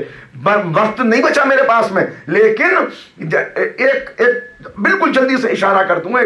2 بچے تھے مجلس کے اندر جو بہت شرارت کیا کرتے تھے، سب ان سے پریشان رہتے تھے۔ تو ایک جو ذاکر تھے ان کو زیادہ پریشانی ہوتی تھی کہ مجلس کو ڈسٹرب کرتے ہیں یہ بچے۔ انہیں خیال پیدا ہو گیا کہ بچے نہ آتے ہی مجلس میں تو کیا ہوتا۔ ایک دن 7 شاید محرم کی مجلس تھی، اس دن انہیں بڑا شکوہ پیدا ہوا، کہہ تو کچھ نہیں سکے، یہ بچے نہ آتے، سو گئے تو خواب دیکھا کہ امام حسین اور حضرت عباس موجود ہیں، اور امام حضرت عباس سے پوچھ رہے ہیں کہ بھیا عباس، آج ہماری مجلس میں کون کون آیا تھا اس کا نام بتاؤ۔ حضرت عباس نے مجلس کی فہرست پڑھنی شروع کی، شروکا کی کہ یہ تھے۔ تو ایک مرتبہ امام نے کہا کہ تم نے ان 2 بچوں کے نام نہیں لکھے، ان 2 بچوں کے نام نہیں ہیں بھیا اس میں۔ کہا آقا وہ نام بھی ہیں۔ تو ایک مرتبہ یہ کہتے ہیں کہ میں موجود تھا وہاں پہ، تو میں پوچھ پڑا، خواب میں ہی میں نے پوچھ لیا کہ وہ بچے وہ تو بڑی شرارت کرتے ہیں مجلس میں آ کے۔ انہوں نے کہا تمہیں خبر نہیں ہے، جب سب مومنین چلے جاتے ہیں تو وہی بچے ایک دوسرے سے کہتے ہیں آؤ یہاں پہ یہ جو جگہ جگہ ٹشو پڑے ہوئے ہیں، یہ جگہ جگہ جو چیزیں، آؤ ذرا سا ہم یہاں کی صفائی کریں تاکہ فرش حسین کل پھر مجلس کے لیے تیار ہو جائے۔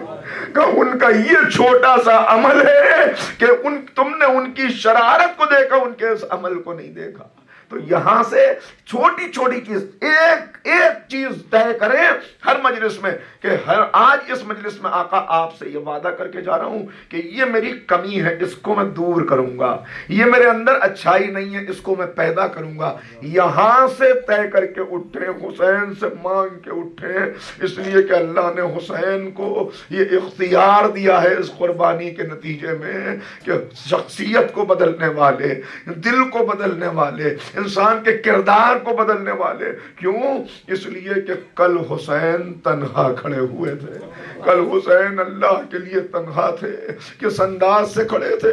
لباس ہے پھٹا ہوا، غبار میں اٹا ہوا، تمام جسم نازنی چھدا ہوا، کٹا ہوا.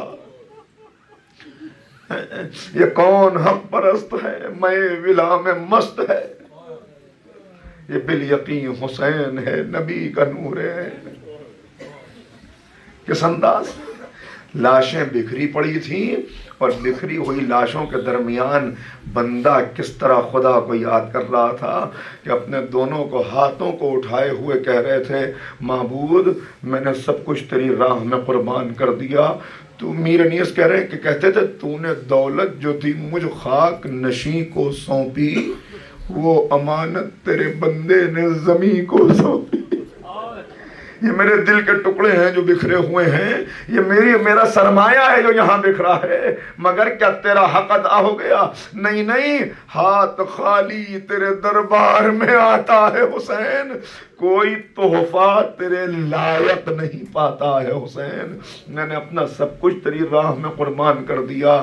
جو جو حسین نے قربان کیا ہر ایک ان میں سے بے مثل تھا، مگر ایک شہید ایسا تھا کہ جو آنکھوں کی بینائی لے گیا. عزادارو سنیں گے کہ آنکھوں کی بینائی لے گیا. کیا تھے حسین کے لیے جناب علی اکبر؟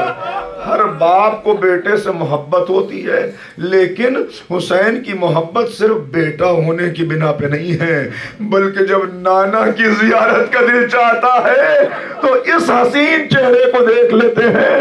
حسین کے لیے شبیہ ہے، پیغمبر ہے علی اکبر، تو اس سے میرے نانا کی خوشبو آتی ہے، میرے نانا کا چہرہ لیے ہوئے. عجب عالم کیا تھی جناب علی اکبر کی شہادت، میں نہیں بیان کر سکتا، لیکن آپ سے ایک سوال کرتا ہوں.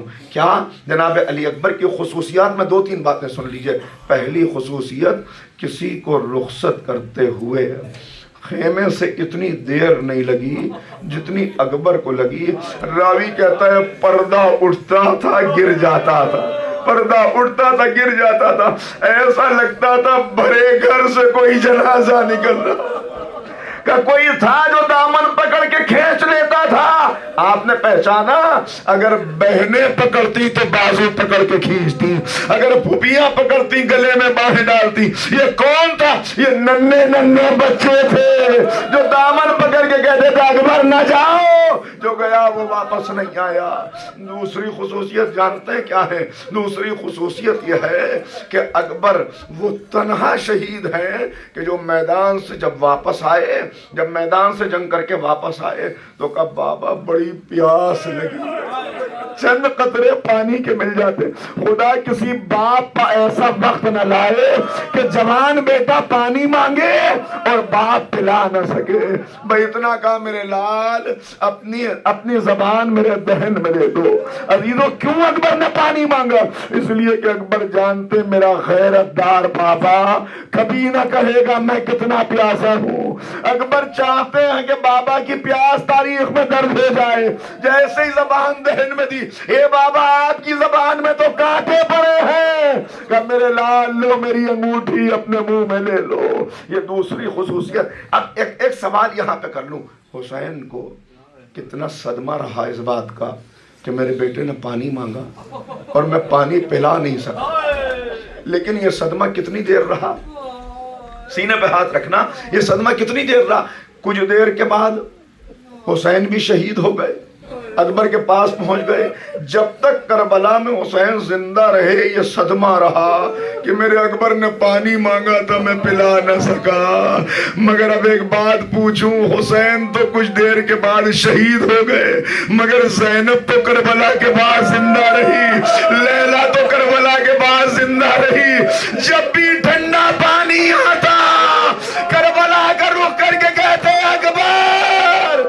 ارے یہی تو وجہ تھی کہ سید سجاد جب چلو میں پانی لیتے، ارے میرا اکبر، ارے میرا اصغر، سب پیاسے چلے گئے. وہاں غربت بتا اللہ آپ کی آوازوں پر رحمت نازل کرے. سننا کس طرح حسین نے, وقت کم بچا, بس 2 منظر, کس طرح حسین نے اکبر کو رخصت کیا, ایسے کسی کو رخصت نہیں کیا. اجازت تو فوراً دے دی, جاؤ میرے لال خدا حافظ. مگر جب اکبر چلے ہیں نا, امام نے رخصت کر دیا خدا حافظ, اکبر چلے, ابھی چند قدم گھوڑا بڑھا تھا کہ محسوس ہوا کہ کوئی پیچھے پیچھے چلا رہا, پیچھے پیچھے کوئی چلا رہا ہے. اب جو اکبر نے مڑ کے دیکھا, بوڑھا باپ دونوں ہاتھ پھیلائے, علی اکبر علی اکبر, جلدی سے سواری سے اترے. اے بابا آپ نے تو رخصت کر دیا تھا, اے میرے لال کاش تیرے بھی کوئی جوان بیٹا ہوتا, تجھے پتا ہوتا کہ محبت کیا. اچھا میرے لال خدا حافظ. چلے گئے اکبر, چلے گئے اکبر, کرسی پہ آ کے بیٹھ گئے حسین. ادھر حسین میدان کو دیکھ رہے ہیں, حسین میدان کو دیکھ رہے ہیں. فضہ حسین کا چہرہ دیکھ رہی ہیں, زینب فضہ کا چہرہ دیکھ رہی ہیں, لیلا زینب کا چہرہ دیکھ رہی ہیں. جو کچھ گزرے گی میدان میں وہ پتا چل جائے گا. یہاں تک کہ ایک مرتبہ میرا امام کرسی سے کھڑا ہوا, اے بیویوں دعا کرو, ایک نام پہلوان مقابلے پہ آ گیا, میرا اکبر پیاسا ہے. لیجئے دعائیں ہوئیں, دعائیں ہوئیں. اکبر واپس پلٹے, مگر اب جو میدان میں آئے تو پھر باپ بیٹے کا سامنا جانتے ہیں کب ہوا. آواز آئی, اے بابا علیک منی السلام, بابا میرا آخری سلام لے لیجئے. اکبر نے آخری سلام کیا. اس کے بعد عجب عالم ہے. اچھا ہوا کیا میدان میں, یہ سن لیجئے اور میں اجازت لے لوں. ہوا کیا میدان میں, قاتل خود بیان کر رہا ہے کہ اکبر ایسے جنگ کر رہے تھے کہ فاتح بدر و حنین کی جنگ یاد آ گئی تھی. محسوس ہوتا تھا کہ اس جوان کو ہم قتل نہیں کر سکتے. حسین بن نمیر قاتل ہے ملعون, کہتا ہے میں طویل نیزہ لے کے چھپتا ہوا چلا. اکبر سامنے سے جنگ کرنے میں مصروف تھے, میں اکبر کے عین پیچھے پہنچ گیا. کب پیچھے پہنچا, جس وقت اکبر کسی پہ وار کر رہے تھے, میں نے پیچھے پوری طاقت سے نیزہ پشت کے اندر داخل کیا. ادھر سے نیزہ داخل ہوا, سینے سے باہر نکلا. کہ میں چاہتا تھا نیزے کو واپس کھینچ لوں, اب جو نیزہ واپس کھینچنا چاہا, اکبر نے گھوڑے کو موڑا, نیزے کی انی اکبر کے سینے میں رہ گئی. آواز دی بابا آخری سلام. ادھر سے حسین چلے, ٹھوکرے کھاتے جاتے تھے, گرتے جاتے تھے. علی اکبر پھر سے پکار لو, بیٹا ایک بار پھر سے آواز دے لو.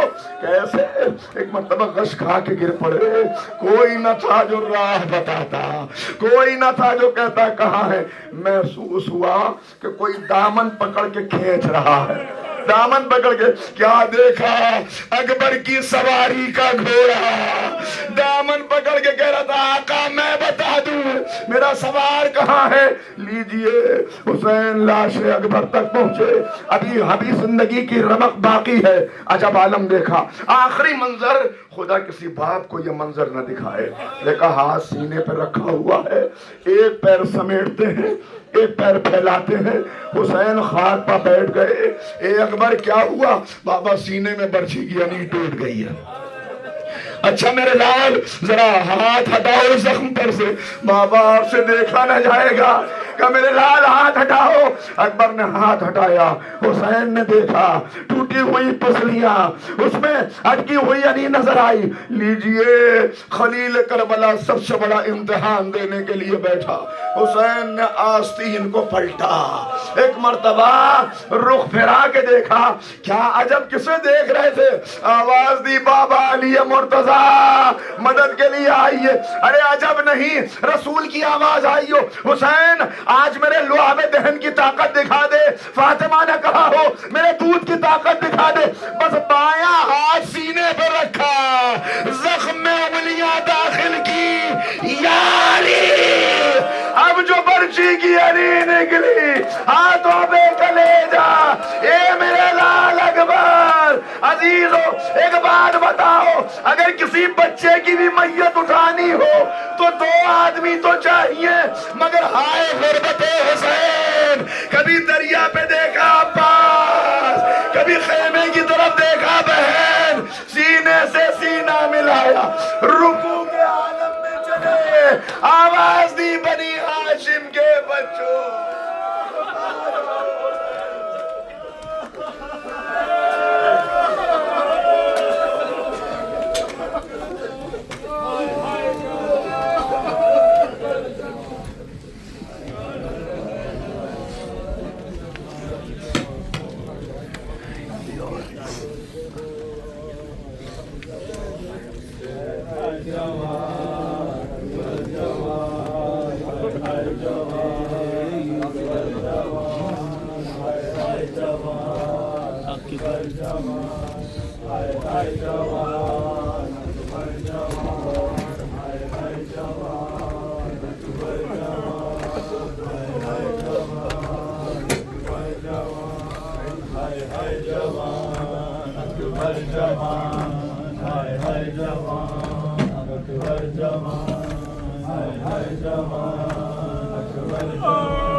جو سینے سے ہے روا اکبر کر کے تنہا چلے کہاں اکبر بن نہ جائے کہیں وہ ماں اکبر اس طرح لو نہ ہچکیاں بسم اللہ بن نہ جائے کہیں وہ ماں اس طرح لو نہ ہچکیاں مر نہ جائے کہیں وہ ماں اکبر اس طرح دو نہ ہچکیاں بسم اللہ مر نہ جائے کہیں وہ ماں اکبر اس طرح دو نہ ہچکیاں لاش خیموں سے لے کے جانا ہے زخم ماؤں سے یہ چھپانا ہے ایسے رگڑو نہ ایڑیاں اکبر ایسے رگڑو نہ ایڑیاں اکبر مر نہ جائے کہیں وہ ماں اکبر اس طرح لو نہ ہچکیاں اکبر مر نہ جائے کہیں وہ اکبر اس طرح لو نہ ہچکیاں اکبر مر نہ جائے کہیں وہ ماں اکبر اس طرح لو نہ ہچکیاں اکبر خون جو سینے سے ہے روا اکبر کر کے تنہا چلے کہاں اکبر مر نہ جائے کہیں وہ ماں اکبر اس طرح لو نہ ہچکیاں اکبر مر نہ جائے کہیں وہ ماں اکبر اس طرح لو نہ ہچکیاں اکبر حال غربت تمہیں سنانا تھا مان سینے تمہیں لگانا تھا آ گئی در میں آسنا اکبر آ گئی در میں آسنا اکبر مر نہ جائے کہیں وہ اکبر اس طرح لو نہ ہچکیاں اکبر مر نہ جائے کہیں وہ ماں اکبر اس طرح لو نہ ہچکیاں اکبر مر نہ جائے کہیں وہ ماں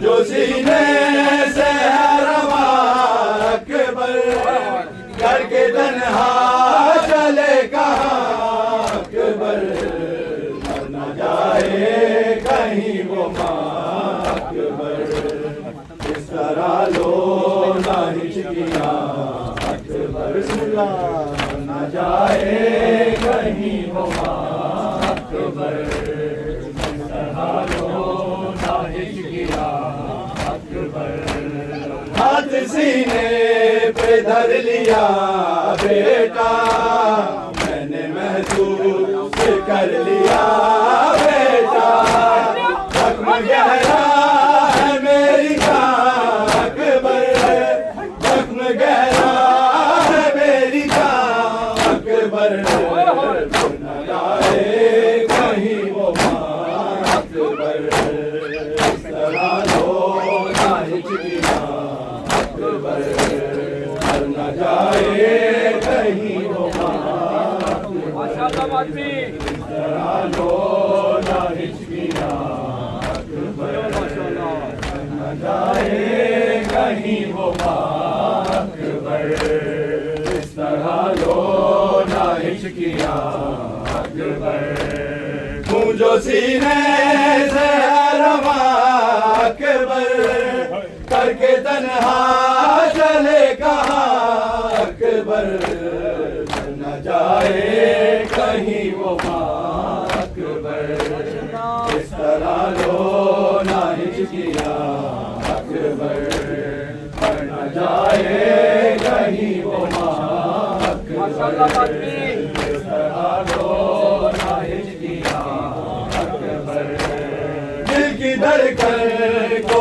آسرا دے دو، ہم کو آواز مصطفیٰ دے دو، اب نہیں دو کہ کیا عذاب اکبر، اب نہیں دو کہ کیا عذاب اکبر، نہ جائے کہیں وہ ماں اکبر، اس طرح لو نہ ہچکیا اکبر، نہ جائے کہیں وہ ماں اکبر، اس طرح لو نہ ہچکیا اکبر، نہ جائے کہیں وہ ماں اکبر، اس طرح لو نہ ہچکیا اکبر، ہوں جو سینے سے ہے رواں اکبر، کر کے تنہا چلے کہاں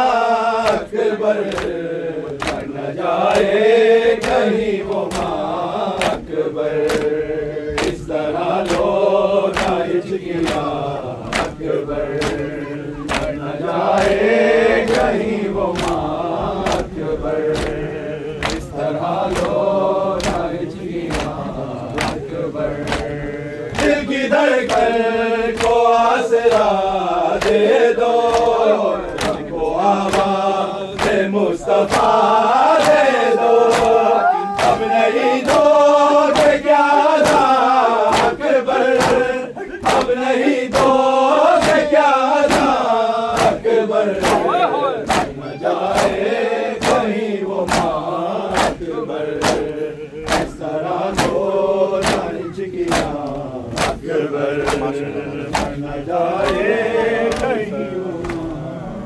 حسین یا حسین یا حسین یا حسین یا حسین یا حسین یا حسین یا حسین یا حسین یا حسین یا حسین یا حسین یا حسین یا حسین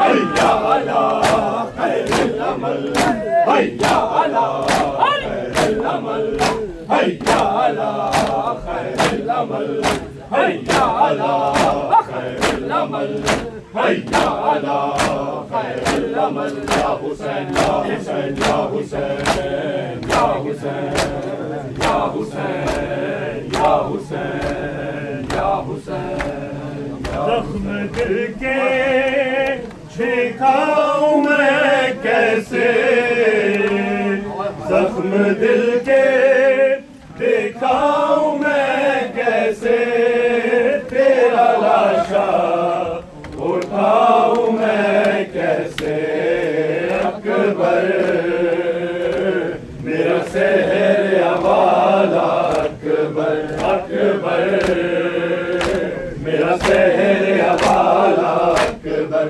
اکبر میرا سحر حوالہ اکبر، اکبر میرا سحر حوالہ اکبر، اکبر میرا سحر حوالہ اکبر، زخم دل کے دکھاؤں میں کیسے، زخم دل کے دکھاؤں میں کیسے، تیرا لاشا اٹھاؤں میں کیسے اکبر، میرا سحر حوالہ اکبر، اکبر میرا سحر حوالہ اکبر، اکبر میرا سحر حوالہ اکبر، لاش اکبر کے شاہ جب پہنچے، دل کو ہاتھوں سے تھام کر بولے، تیری فرقت میں علی اکبر، آگ دل میں میرے لگا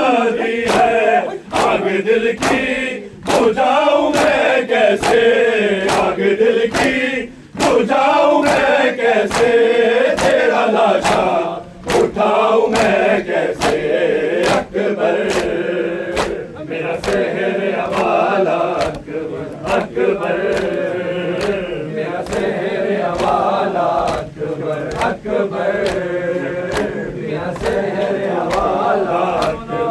اکبر میرا شہر حوالہ اکبر تو ہے کریئر جوان ہے بیٹا باپ تیرا ضعیف ہے کتنا دور آنکھوں ہو گیا رخصت مجھ کو عطا نہیں نظر خیمہ لے کے خیموں میں جاؤں میں کیسے لے کے خیموں میں جاؤں میں کیسے تیرا لاشا اٹھاؤں میں کیسے اکبر میرا شہر حوالہ اکبر اکبر میرا شہر حوالہ اکبر اکبر میرا شہر حوالہ اکبر اکبر میرا شہر حوالہ اکبر جس نے 18 سال پالا تھا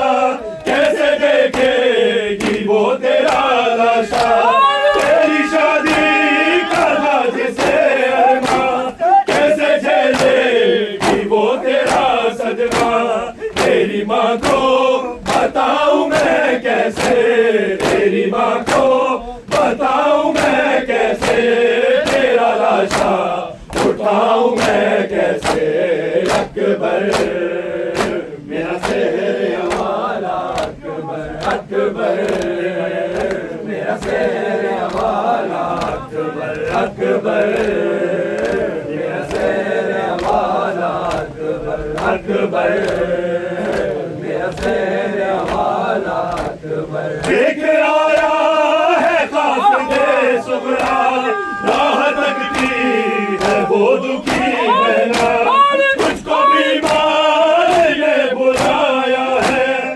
وعدہ صغرا کا کیوں بلا ڈالا غم یہ دل سے لگاؤں میں کیسے غم یہ دل سے لگاؤں میں کیسے تیرا لاشا اٹھاؤں میں کیسے اکبر میرا شہر حوالہ اکبر اکبر میرا شہر حوالہ اکبر اکبر